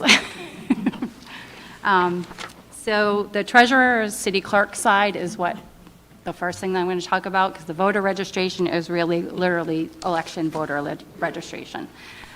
Even though the vitals and the election stuff does primarily happen on the treasurer, city clerk side, the voter reg is just kind of the extra group of people that we sign on board during elections. So staff, we're keeping, I'm going to say we're keeping all our staff because we've done really well since I've been here and not losing people. And when we did lose people, we kept them in other departments. And the most recent addition to our department with our admin, she's great and she's learning a lot. So I think that's a huge bonus. And staff retention is extremely important for our office, and this is due to the vast knowledge needed to cover all the types of transactions handled. We do business licensing and we do death certificates. So there's a lot of stuff in between that needs to be learned, and doesn't happen overnight. So with that being said, we plan to continue cross-training and then adding additional tasks to the newer staff that might not be slammed with everything that we do already. And starting in May, the state is retiring the chickadee plates that we've had since 1999. They will be discontinuing those, and residents will need to be issued a new pine tree plate, or, as I call it, the no artwork plate. So you'll be able to have the pine tree, or you'll be able to have a plain plate, which is weird because it's going to look like a municipality plate, but. All right. So, follow-up question. Yeah. I thought they were sending out new plates to current registered cars. Is that true, or do we have to come in? So one from you that's the guys? next thing too. So we're going to have an inventory of plates here at City Hall. So if you don't care what your plate number is, you come in, you register, we give you a new plate, we give you new stickers. If you want to reserve the plate that you already have, you're stuck, you want that number, or you had a vanity plate, then you have to contact the state and go through the state. And they will issue you the plates, and you'll still come in and renew it, but you'll already have that plate ahead. So if you renew online, we'd still have to come in? So the bonus with this, when I was around in 1999 and they did the plate reissue, and we went from the lobster plate to the chickadee plate, rapid renewal did not exist. So that's my next thing. I'm hoping that with the influx of residents that want to come in and get the plates with us, that a bunch of them will still use rapid renewal, and the state will send you the new plates that way. So hopefully that'll work. Just to clarify, I believe that, because you can go online and get your plate reserved, which I've done for my vehicles, I think they're going to send those to you in the mail. Right, you'll And get you your. bring them into City Hall. Oh, okay. Yep. Thank you. They're not coming out until when? May. So we'll be getting our first shipment that we'll be stuffing down in the basement in March. Yeah, in March sometime they'll be showing up with them. So we have a place for them. They're going to do multiple shipments. They've already figured it out by what we have for registrations levels at the state, and that's what they're going to kind of give us, multiple shipments, so we won't get a whole year's worth of plates all at once, thankfully. So that will be a little bit, we're not used to having that type of inventory here, but in the past, I've worked at municipalities where we would get box trucks full of plates several times a year. So I think if I made it through that, we'll probably survive this just fine. So that's pretty much wraps up the treasurer city clerk side. Most of our increases were just the wages that are pretty typical. And then some of our items, like our courier service that we have for banking, those go up every year. So that covers most of the things like that. And we're still very paper-driven. Use a lot of paper, unfortunately. Is there any questions on that side? Oh, And then the voter registrar. So this side is, and I have Sue here, if anybody stumps me with a question on this part, just the actual election time period that we have. There is a decrease in the budget from last year, and that's because it fluctuates every year depending on what type of election. We just came off a presidential election. Actually, Sue's still tying up stuff from the November election. We just got our ballots back that the state did the recount last week. They brought them back to us, only for us to be able to put them through the shredder. So I don't know why they give them back to us, but they give them back to us for us to shred them. So, a few of the decreases is because of the type of elections, and by having a single polling place that we own the building, we don't have to pay to use the locations that we're going to use. So that's a little bit of savings. And with that, we wanted to thank you for supporting the single polling location, because I was very behind that. And we recognize that although it was a success, and most people said it was a success, we still have some changes to be made. We hope that in June, some of those things will be tweaked and worked out a little bit as we go along. And then the only future concern that I have, and it's not like a concern, but we've been floating around City Hall for our voting in person that month. We have a month before elections where we do the absentee voting, and we allow people to vote in person. On the big elections, like when we have the governor in a couple years, and then we just went through the presidential, we're going to have lines, and it kind of, anybody that works in the area of that where we're doing this voter in person is kind of inconvenience for that month. So we haven't found the perfect spot. I don't know if we'll keep using this little hallway or if we'll be able to float around, but that's really the only concern I see, because I don't see that trend changing. This past election, it was almost, there was like a 500 ballot difference between the people that voted on election day and voted before. So that's a lot of people coming in that month before.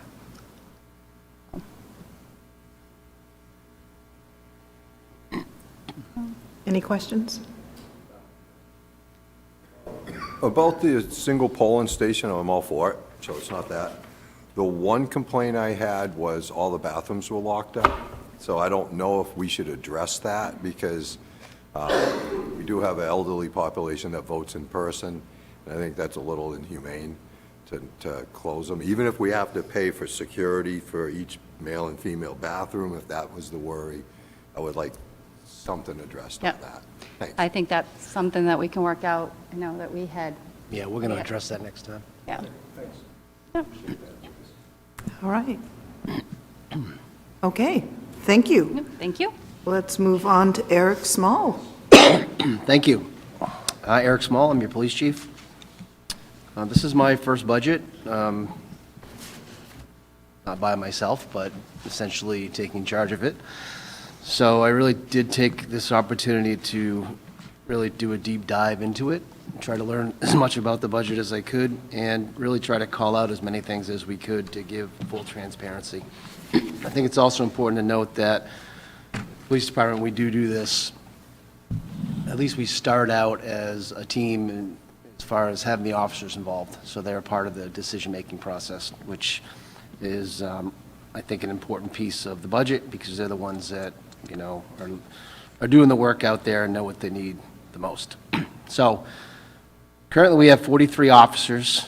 You'll notice that my slide says 3. We did have an officer resign last week, so we have 4 vacancies, as Stacy mentioned.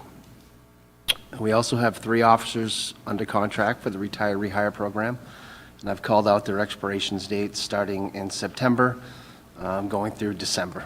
And those are always unknown positions, whether those officers are interested in renewing their contracts or whether we get new officers hired where we don't necessarily need to renew those contracts. The program was designed as kind of a gap filler in the event we couldn't hire enough officers. Being down 4, it's overall actually really good when you look at other agencies in York County. It's not so worrisome to me, but I wouldn't really want to go much further down than that. And we do seem to have some applicants coming through the door right now, which is really good. Steve talks a lot about type and number, and that's something that I've really been thinking a lot about with the police department this year, and really trying to drill down on that.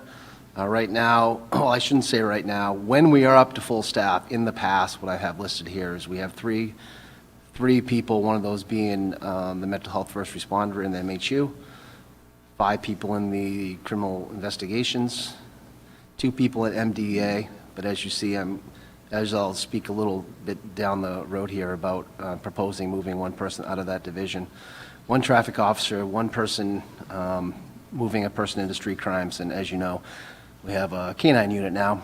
K-9 Azor was picked up yesterday. We have 2 school resource officers, and I think the biggest number here is, and I don't think we've really ever talked about this, is we have 12 officers in the Southern Maine Special Response Team. And I just throw this out there as kind of a preview for the future. I think next year I'm going to call out kind of what that costs the city to operate. It's become a very big part of our department and a big part of keeping everybody safe nowadays in current law enforcement and current climate and violent crimes that are taking place. And they're very active. I think they had 27 call-outs last year, so it's an important part of what we do, and I just really want to find a way to show that in the line so we can all see how important it is and what it costs the agency. And as I work on type and number, I can't promise you that all these things will remain the same. We have 43 officers, 2 of which are paid for by Maine Drug Enforcement. And we, like all the other departments, are not asking for more officers, but what I am asking for is a change in revenue, I guess is how you want to look at it. Currently, we get revenue from the state for those 2 MDEA officers. But I don't really think it's necessary that we have 2 officers in MDEA. How that came about was when Tipper left the high school, it left us down an officer, and the school department wasn't going to fund 3 SROs. So the way Craig and I combated that was to have the state essentially pay for that 43rd officer through revenue. And that's how we pay for 2 officers right now. My hope is that we can fund that through taxation and bring that officer back and put them into street crimes, which, what does street crimes exactly mean? I think we all see the problems in our downtown in the summertime. A lot of problems that you don't see is constant shoplifting at Martin's or at Walmart, or motor vehicle burglaries in a particular neighborhood. It's really everything when we say street crime. So what we would do is we'd bring an officer back from MDEA, and we'd assign an officer to target really the flavor of the day, I guess, for lack of better terms. If there's a problem in Central Park, that officer would, with the help of our CID, come up with an operation plan to handle that. If there's constant shoplifting at Walmart, we would, and we've done this before as a side gig, we would, infiltrate Walmart, watch it, and we've made arrests in there for shoplifting when these essentially gangs hit Walmart and steal a bunch of product. So we're asking to not accept the revenue from the state and fund one of those positions through taxation. That's kind of that's a big thing. Is there any questions on that before I move on to more things? Because it might be, go ahead. So currently you have 2 in that position, the MDEA position, Yes. right? So would you keep the 2 positions and just switch the funding, or would you do one-on-one?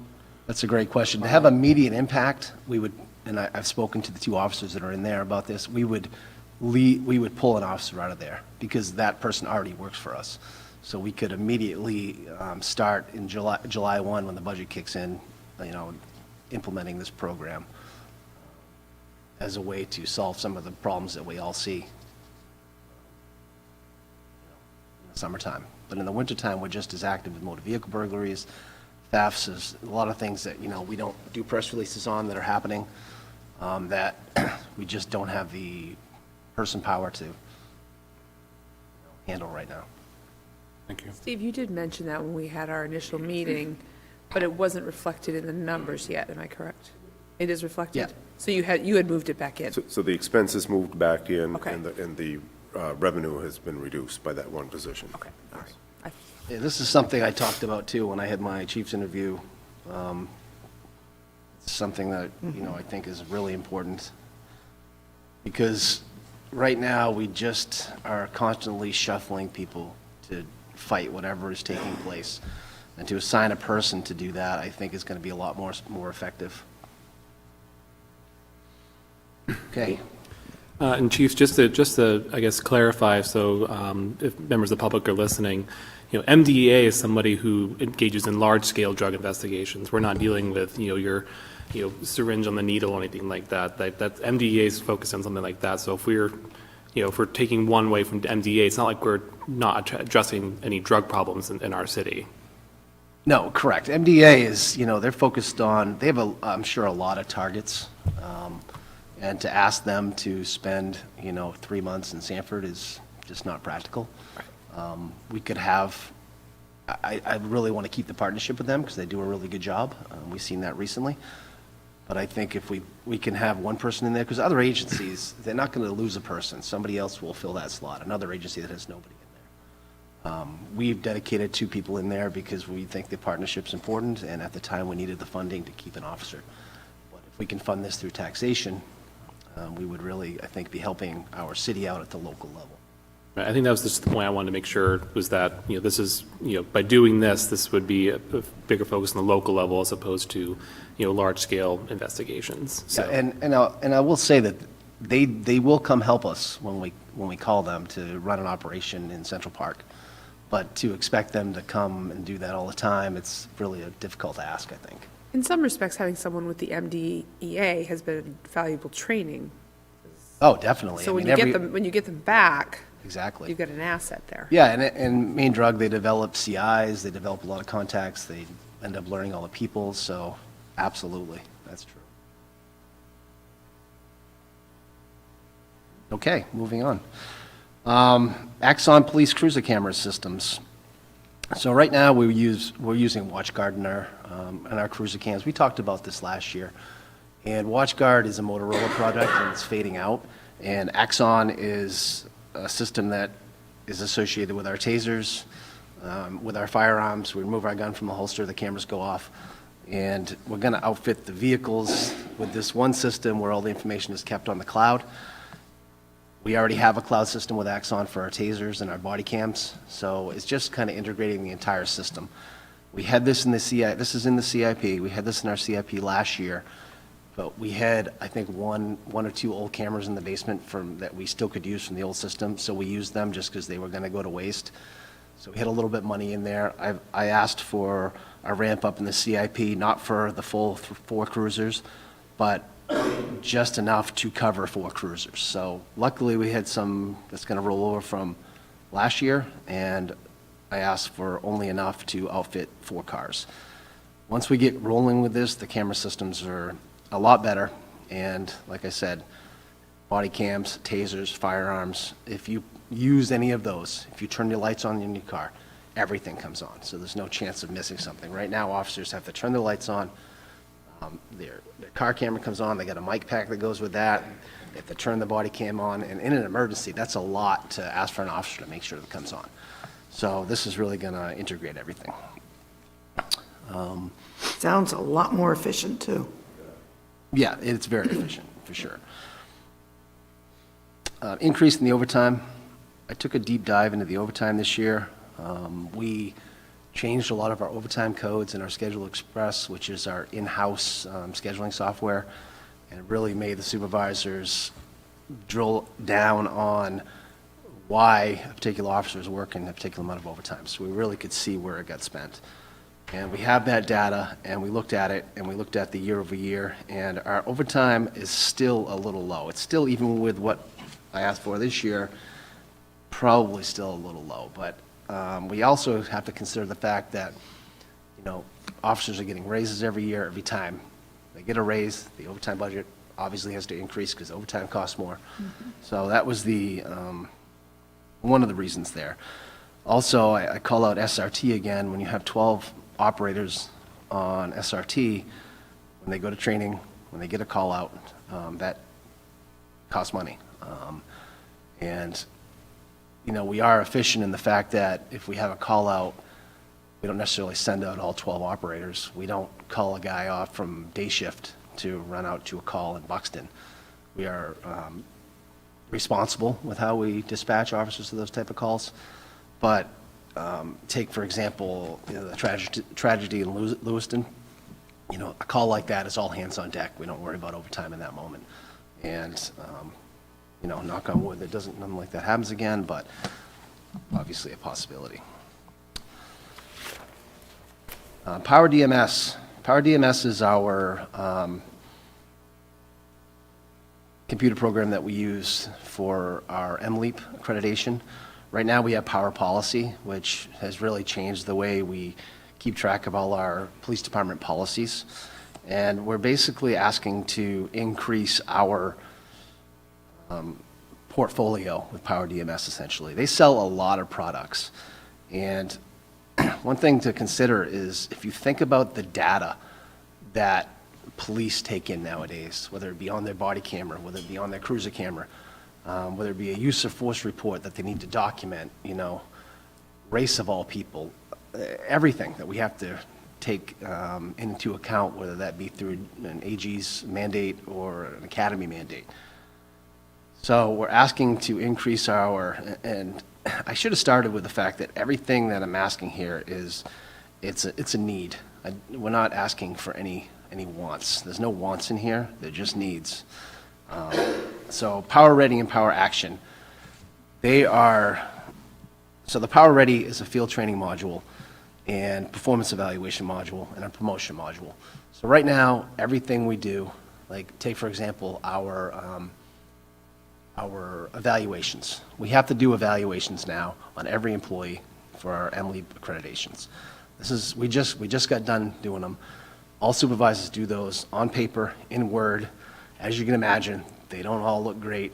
The detail is in there, but how do you extract it? How do you parse out the data if you want to know how a particular employee is doing?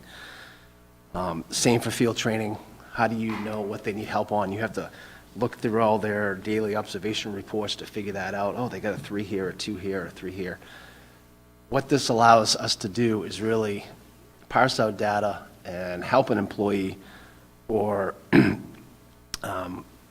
out where an employee needs performance improving. And it will also make it a lot easier for all supervisors to get these done. These take up a lot of time. The other part of that is the Power Action, and this is probably even a bigger part, is the requirements of our use of force reporting now is just blown up. Our use of forces have increased. So if you were to look at our data now, which we have to report to the academy every year, I just reported it, we have more use of forces, but it's not because we're going out and using force more. It's just because we're reporting better. We're reporting what we're supposed to. But in order for Haley to find all that data this year, she had to plow through 37 use of force reports, figure out what's the race of the person, what force was used, was it legal, was it justified, a whole list of things.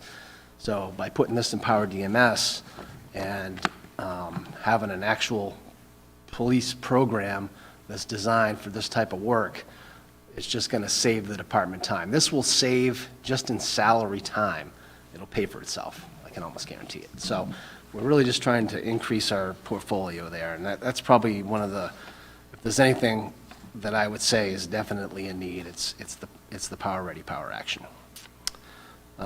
Moving on, training costs.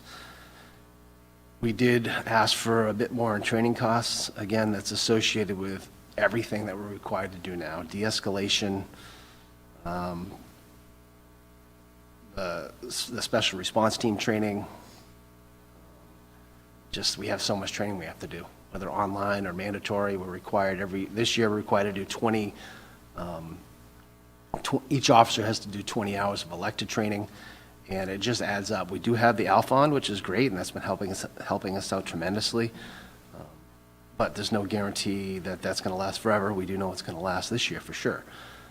So we've asked for slightly more training costs, just because that is what's going to save us at the end of the day in a lawsuit or whatever. We pay now, we pay later. If we don't train the officers correctly, that is going to be a serious problem if we were ever called out in a civil lawsuit. Slight increase in equipment costs just for inflation. I mean, everything, as you guys know, I'm sure, in your personal lives is costing more money, and equipment is just costing more money. Not to mention just the things that we need. I'll give you an example. This week, the board that identifies and looks at all shootings in the state of Maine came out with their recommendations. And one of the recommendations was, this is going to sound kind of silly, but putting binoculars in police cars. Like, oh, wow, that actually is a good idea, right? Because obviously this was identified as a shooting somewhere in the state of Maine that if they had the time to stop and look from a distance, maybe it could have ended differently. So, you know, I see that in a report and a recommendation from the state. I don't put those in the police cars. We get involved in something that if we had them, it could have ended differently. It's almost like you have to do it at that point. And I don't disagree with that particular example. But that's just an example of, you know, $2,000 worth of binoculars. Sounds like a large amount of money, but it's really not that much when you consider the fact that, you know, maybe it prevents us from shooting somebody or ending a situation differently than we might not do. So, yeah. Food food is a new category. We do purchase a lot of food and, National Night Out events. We talked today about hosting trainings in our building. We're hosting 4 trainings in our building this year. We do provide like a light snack. We do provide for the officers on, a blizzard day. I'll usually get them pizza because they're just out there slaying calls, left and right, towing vehicles in the snow. Things come up, officer wellness, Christmas meals. So food is a new category you'll see in the budget this year. And, yeah, we all need to eat.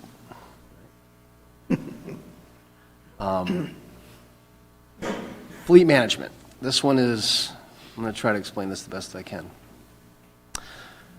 In years past, we've some of you will know that our plan is always 3 vehicles, 4 vehicles, 3 vehicles, 4 vehicles.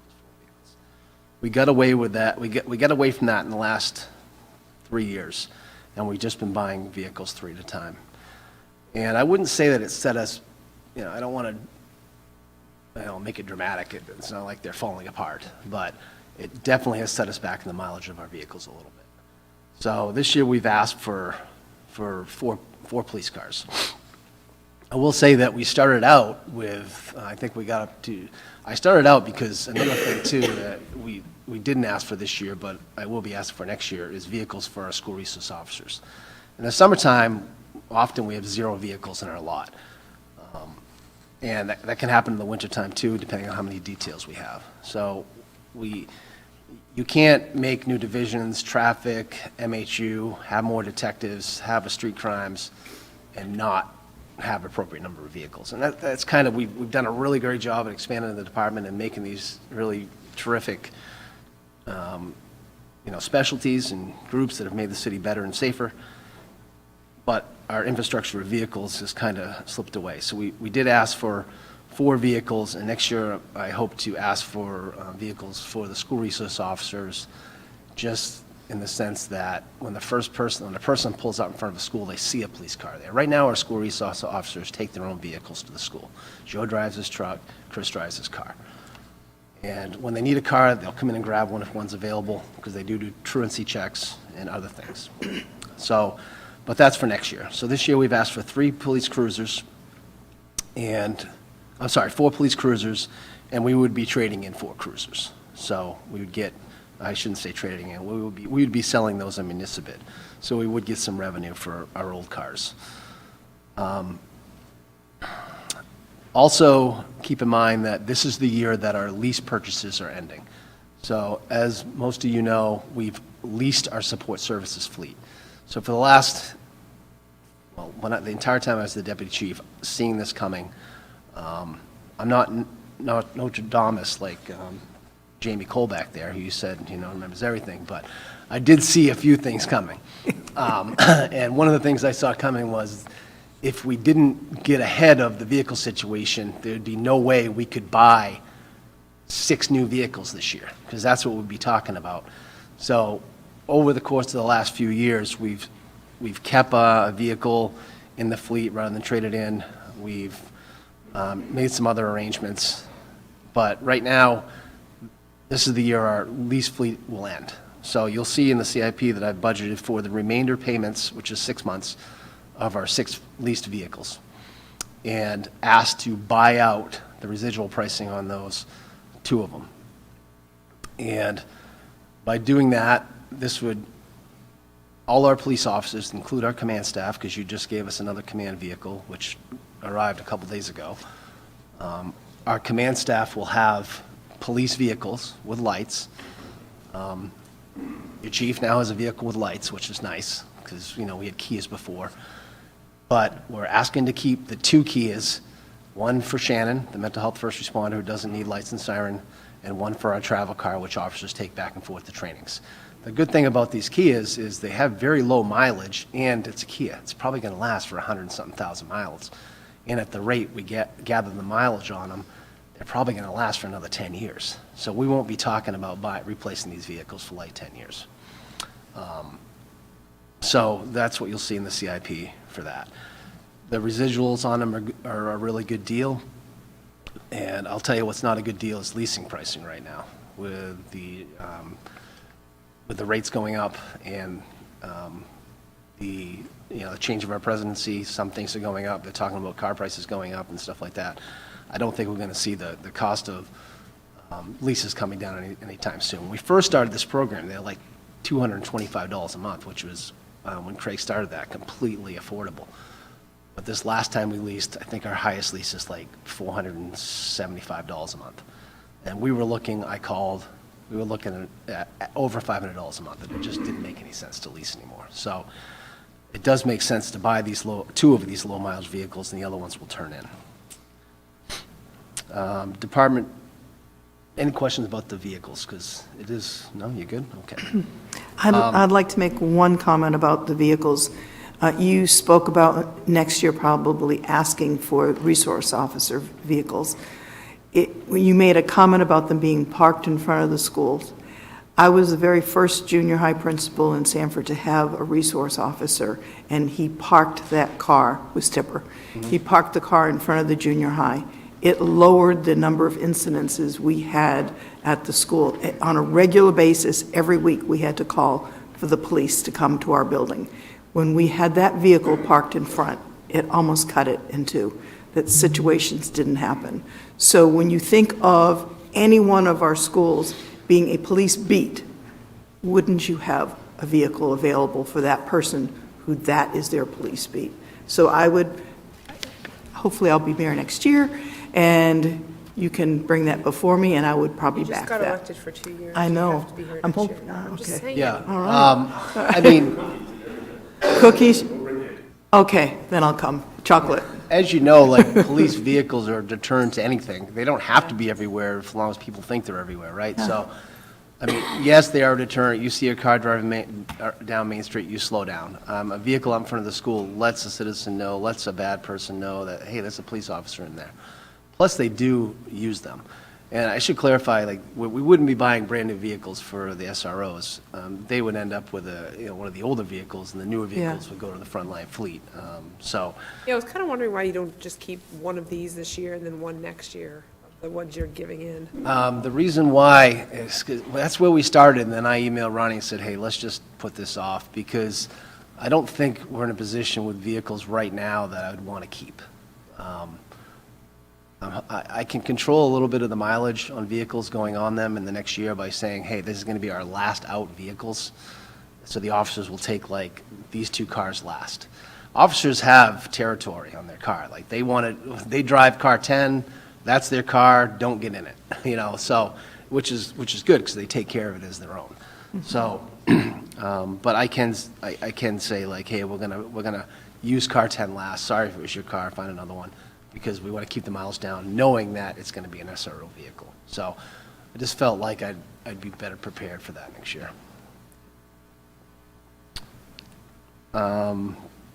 Department furniture, that's an easy one. Some of the stuff we have in our building is from the day the building was built. We have, yeah, it's been 15 years, but yeah. I mean, some of the chairs are original, and, they're ripped, so that wasn't a huge ask. It was just, I'm just calling that out so you know it was something new. Just looking to replace some chairs and some other things. Department cell phones, this is something that I want to say everybody's moving towards it. No officer wants to use their own cell phone for anything. I don't blame them. Your cell phone can be subpoenaed to court. Officers should not be using their own devices. We've done a really good job. Right now, we have cell phones. Well, what we did this year is we used to have cell phones assigned to the patrol vehicles. But what about detectives? Detectives had one phone. So what they did is, and this was the same way when I was a detective, they just had that one phone, and we forwarded it to our own personal cell phone. So when you're on call, the phone just sat in the office, and they got forwarded to your phone. So your own phone always rang. So this year, we bought, in our current budget, cell phones for all the detectives' vehicles, and the MHU vehicles. And then we're like, well, what about the SROs? So I gave my phone to Chris Gosling at the high school, so it's fine. But My point being is, we're trying to really get these officers their own devices, the city-owned device. And that's going to be a contractual conversation on the next contract, because right now officers get a cell phone stipend. And if they're assigned a device, we'd have to probably work out, finding a way to make that work out, because that doesn't make sense that cell phone stipends from many, many, many years ago, where they just had a stipend to have a phone at their house and pick it up when it rang. Now everybody has a device.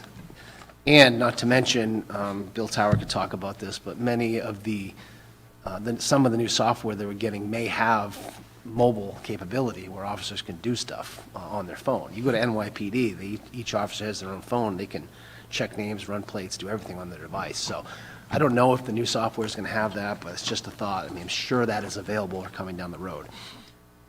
So next year when we try to figure out getting phones for the entire department, we're not many phones away. We're only I think eight phones away to be able to do that. It's not a huge ask. But at least this year, we'll be able to put phones in all the first-line police cars, the MHU vehicle, and the detectives' cars. And three of the staff members, minus me, have a phone, and the SROs.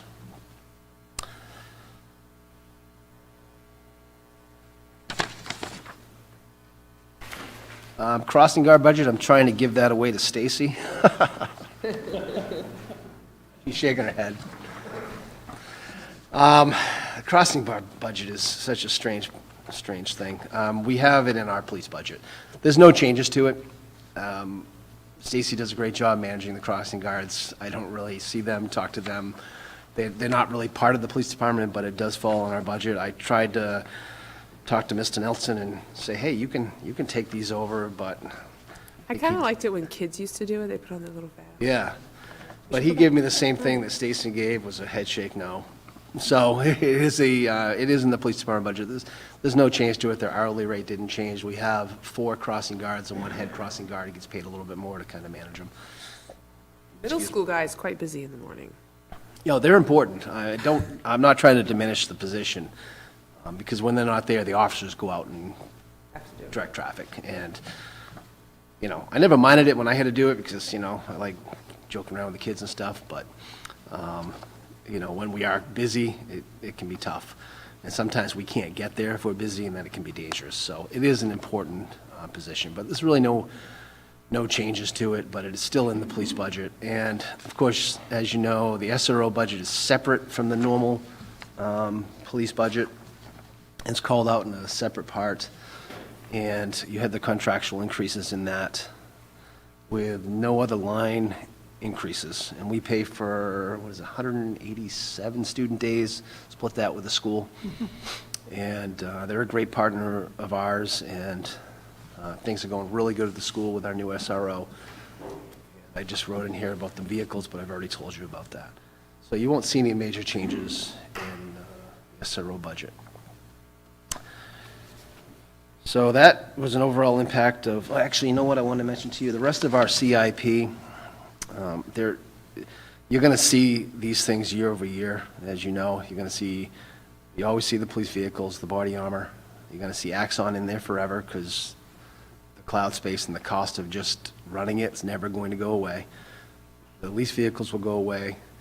I did not ask for any rifle replacements this year. We're good on the rifles.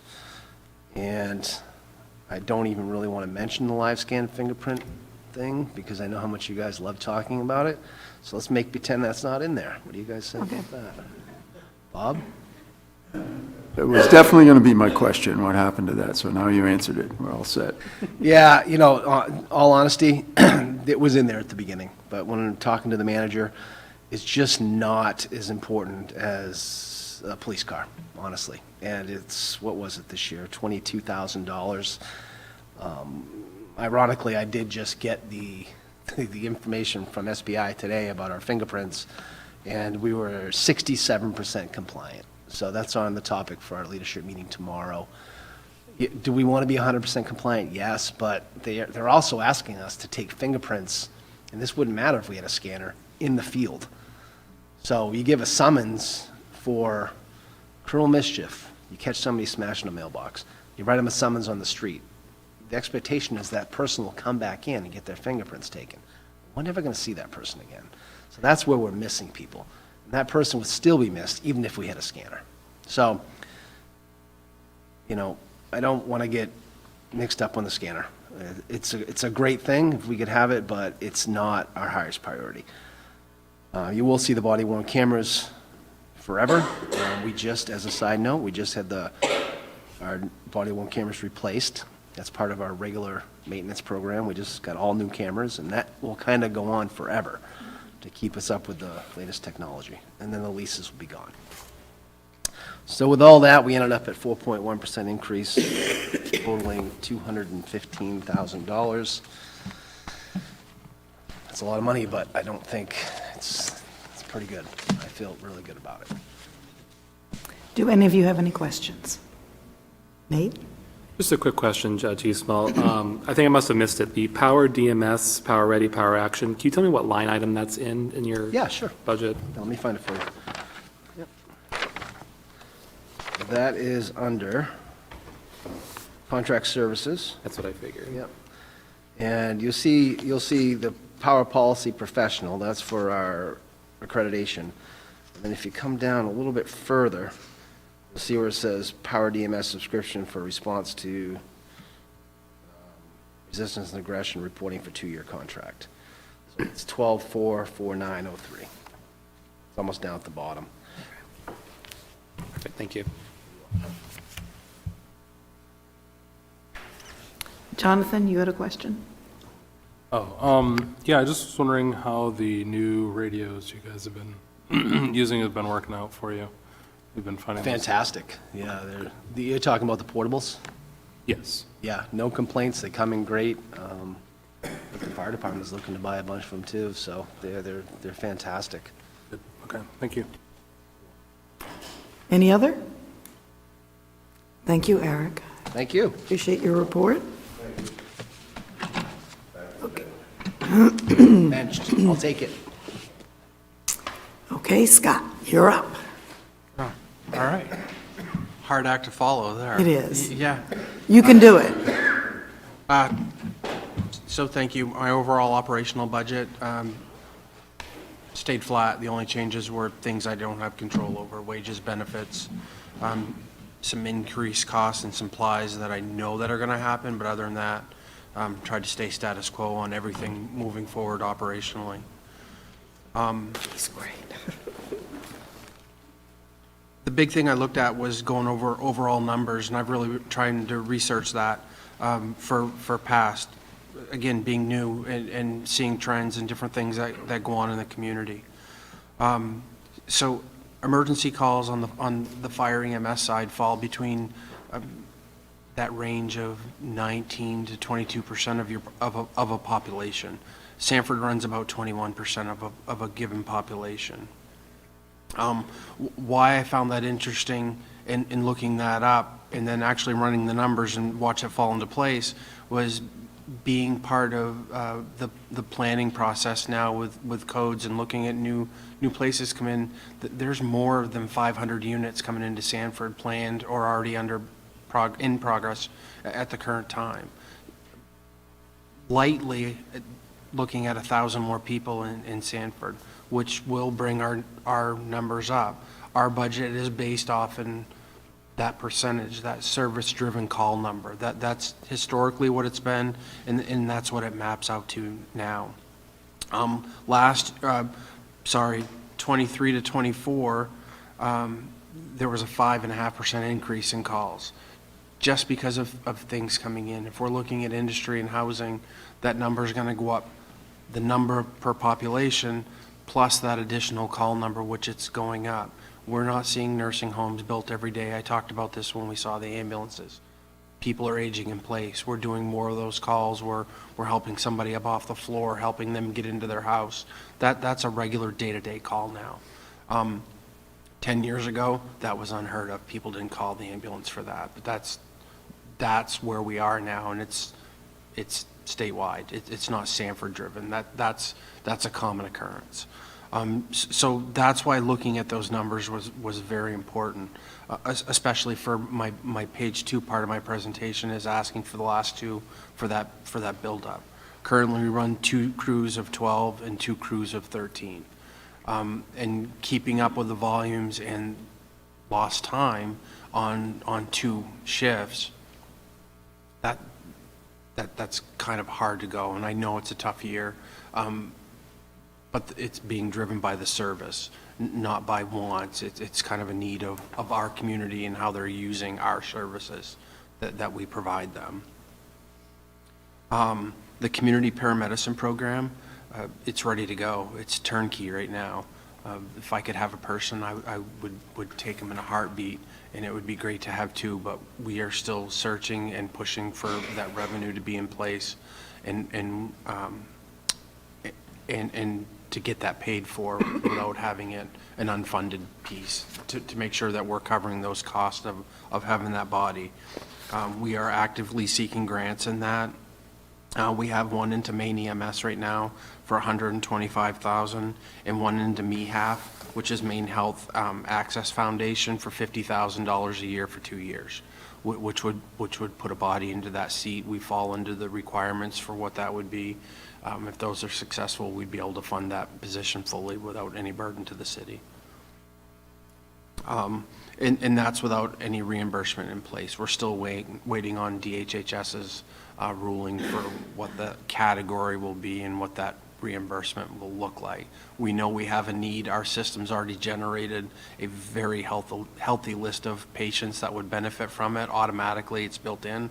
But there's no revenue generation from it yet, and we haven't made any arrangements with any hospitals. There's a lot going on in healthcare right now in our area and across the state with healthcare. So until that part's worked out, I don't see that moving quite forward until they have their pieces worked out.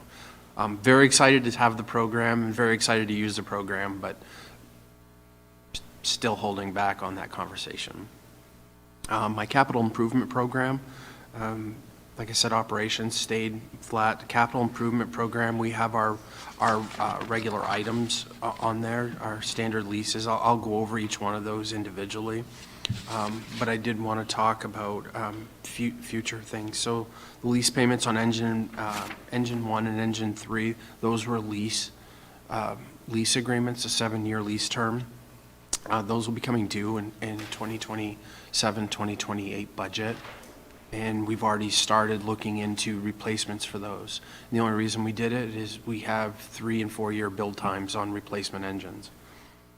There's no impact to the budget this year on that, just status quo.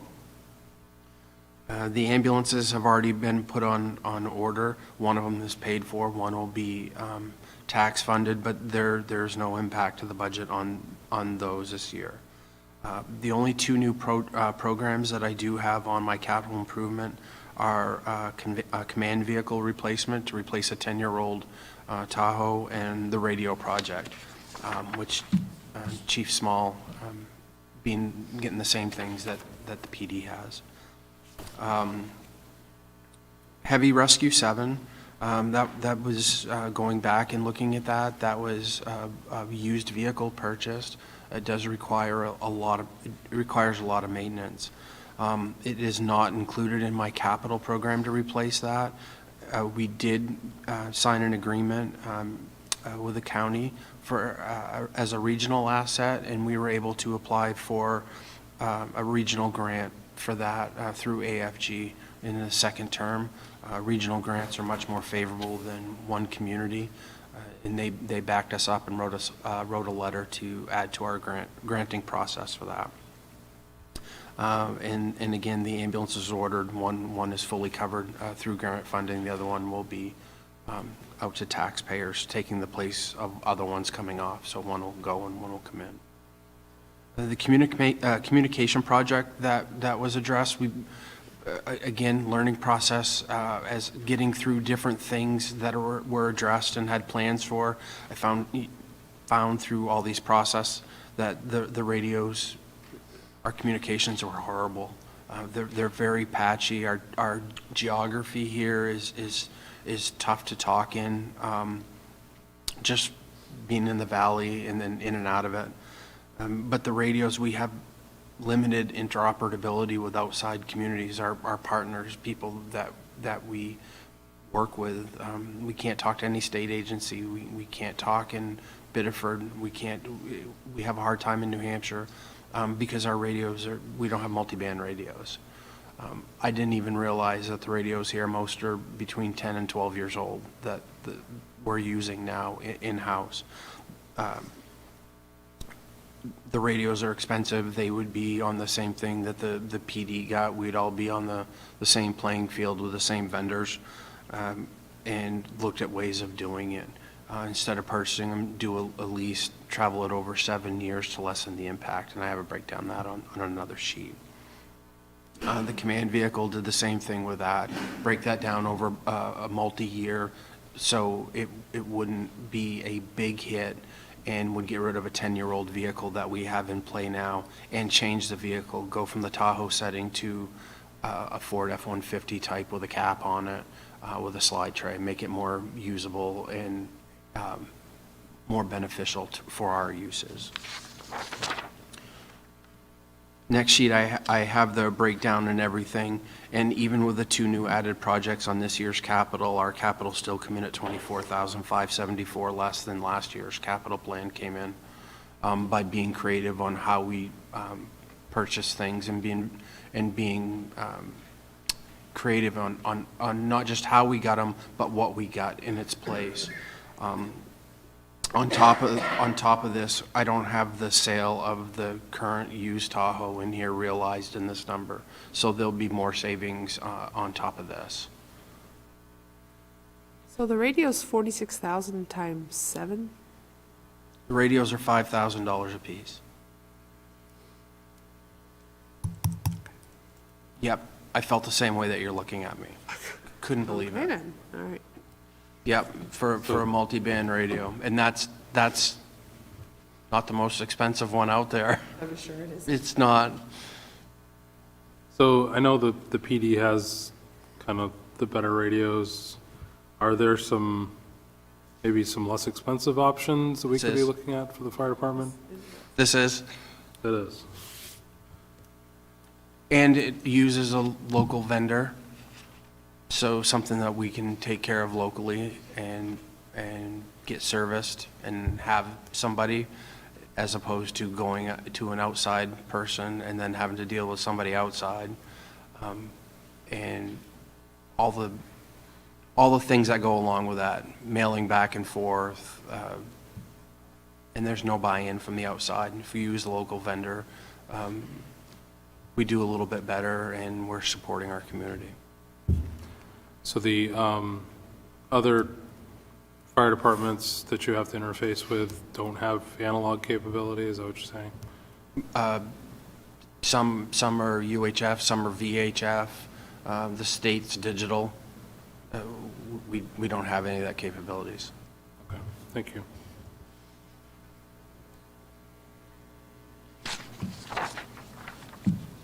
I just wanted to do a quick recap. We are always looking for grants to offset our some of these costs. I know and I realize the cost of a service to a community, and really try to lessen that impact. But there's still a need, and you can't all be realized in a single year. So last year, we received $610,000, in grant funding from various grants that we've applied for. And right now, we have $1.255 million out there in grants that we've submitted and waiting for a reply on right now to take care of things that we need to have, but realize that we can't just add it to a budget line.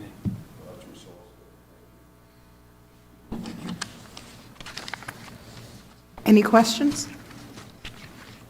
All right. Oh, Jonathan. Back to the radios. How many radios are you guys buying or looking at buying? 60 some odd, yeah. It would be 60 radios. Okay, thank you. Good. Any other questions? All right, Scott, thank you very much. And Bill? Hello, I'm Bill Tower, Sanford Dispatch. I've got a one-pager here that's pretty short and sweet. As you know, we run a regional dispatch center.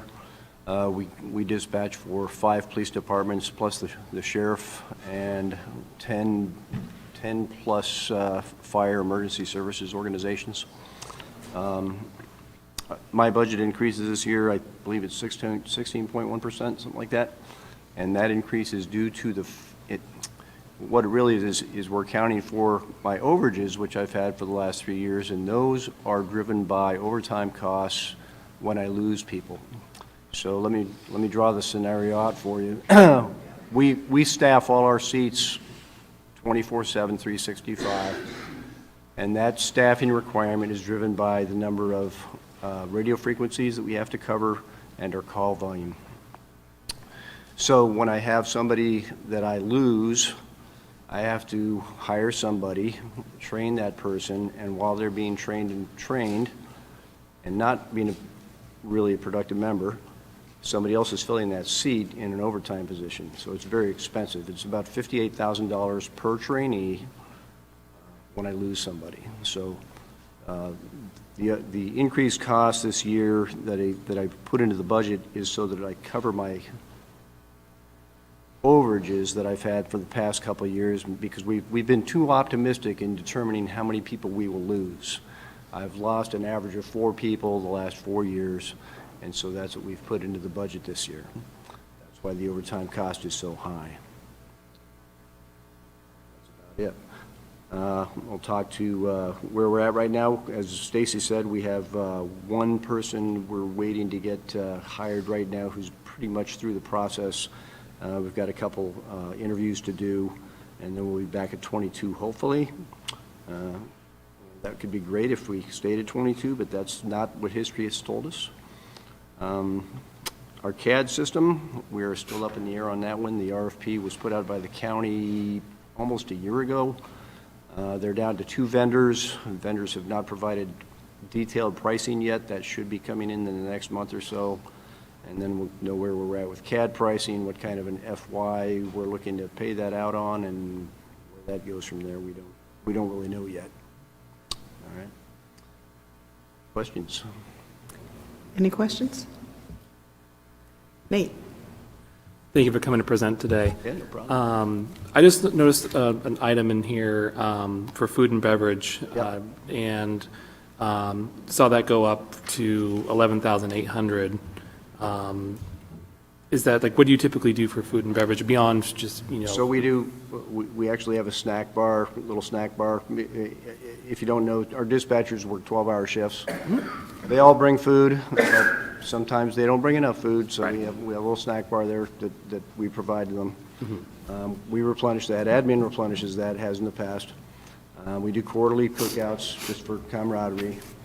We do the Christmas thing. We always do birthday stuff. That's how you get to 11,000, unfortunately. Okay, thank you. It didn't look like I've seen that budgeted before, so. It wasn't budgeted before. It came out of admin pocket. Fair enough. Are there, the group that's looking at the CAD system, because I know it's being driven countywide, are they looking at grant opportunities for the CAD system? They must. Well, the county is, but they can't really do that until they know what kind of cost we're looking at. Any other questions? Thank you very much. You're welcome. Alex? We saved the best for last. Yeah, something like that. The damn Polish is your last presentation, so yeah, there you go. Okay, so my presentation tonight is pretty short and sweet. On the municipal facilities side, no changes in staffing. Our current staff is myself, 2 full-time custodians, 1 at City Hall and 1 at the police station, and 2 part-time custodians. 1 is split between the Highway Department and City Hall, and the other one works at Memorial Gym. So no changes there. The second bullet I have on here is that we created a dam maintenance account, and we're going to be going through this more in another slide, but we've been working with the Mouse and Watershed Dam Coalition over the last couple of years to try to find a way to make the finances associated with the dam management in Shapley more understandable to them and easier for us to report. And so that's something that we've done new this year. And as I said, we'll get into that in a little more detail in another slide.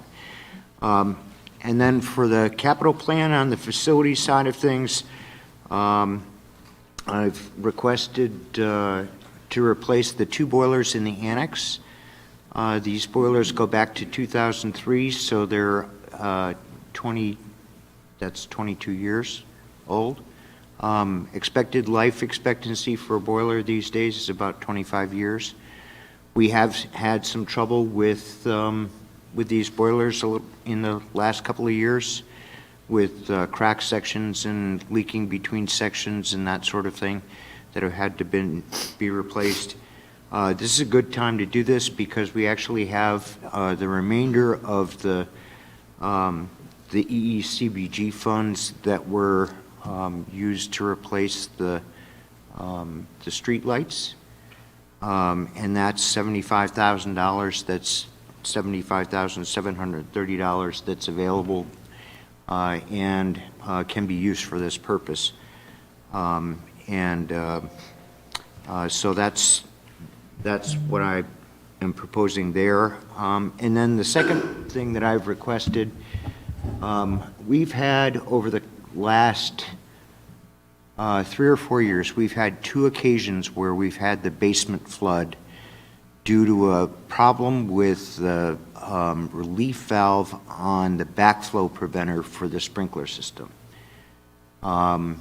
In one case, it was something that we were able to detect within a couple of hours, and in the other case, it's something that went overnight. But in both of these events, it cost more than $20,000 to take care of the cleanup, the repairs, and to get everything back to the way that it should be. So the CIP I'm asking for this year is to make changes to the sprinkler system that would allow us to eliminate the RPZ and replace it with a double check valve. And in order to do that, we need to remove the parts of the system that contain antifreeze. And to do that, we need to bring the temperature of the spaces where those antifreeze sections are up to above freezing. So this item on the capital plan would be to add heat into those areas where we need to add it, and then to make the changes to the sprinkler system to prevent us from having another flooding event. Questions on any of that? Okay, on to emergency management. I think I wanted to spend a couple of minutes talking about what emergency management does, because I know that some of you are at least not fully familiar with what our function is. So the first part of our function is to do the planning for when we have natural disasters, whatever kind of natural disaster it is. So it's working with the city departments to come up with plans and policies and procedures for how we're going to operate when things get really tough. The next part of it is when we actually have an event. This is the response piece, and it's coordinating the efforts of everybody in the city, everybody in city government, to work together to make the best that we can of what's a difficult situation, and to reduce loss of life and reduce property damage. We do that by meeting together in the Emergency Operations Center, myself, the city manager, and heads of the departments that are part of our response group, meet together and work out what our priorities are going to be, and how we're going to approach taking us through the response to the event. The next item is, for me, probably the most significant of all of them, and that's the recovery piece. And this is the part where we have to manage working with FEMA to get grant money to pay for a portion of what our expenses have been. For instance, for the storm that we had last April 3rd and 4th, we had about $160,000 worth of damages to the city, $160,000 worth of expenses. And so it takes a lot of work to account for all of the people and where they were and, you know, what equipment they were using and what, you know, how long it was in use and all of the expenses so that you can apply for the grants to get that money back, or as much of that money back as possible. So that's probably the largest amount of time that I spend in emergency management is working on those processes. And then the last thing that emergency management does is mitigation. And that is that we look at where our past disaster losses have been the greatest, or where they've been repetitive. And we look for ways that we can make changes to reduce the amount of loss if we have another event, or when we have another event. So it's identifying things like where can we increase the size of a culvert, or where can we do ditching and lining water passages with riprap. Where does it make sense for us to spend money doing that so that we don't have a big loss the next time around? So that's the mitigation piece. So in any event, for emergency management, there's really no significant change in the budget for the current proposed year. It's just the stipends for the director and the assistant director. So that's all that is. Questions about EMA? Is there a computer program that would make a disaster easier for you to manage the data? Or do we have it already? Or is it already set up? Not that I'm aware of. Okay. That I'm aware of. It's pretty much, what we have to do is we have to capture timesheets. And we have to be able to explain, you know, a person that this employee gets this much compensation. And we have to be able to show that that's what their compensation is. And we have to show them that they were working at this location on this task for this period of time, and so therefore the cost was this much. So there's a lot of, it's a lot of just pulling together pieces from all of the responding departments, putting them all together in a package so that we can demonstrate to FEMA what our costs really were. Okay. Okay. All right, and then Ronnie and I worked with Steve on a little earlier this year on trying, as I said earlier, to find ways to make it easier for the Dam Coalition to understand what our expenses are related to the dam maintenance for the two dams that the city owns in Shapley. That's the Emery Mills Dam and the Square Pond Dam. So Ronnie has created a new account where we're going to try to capture all of those costs.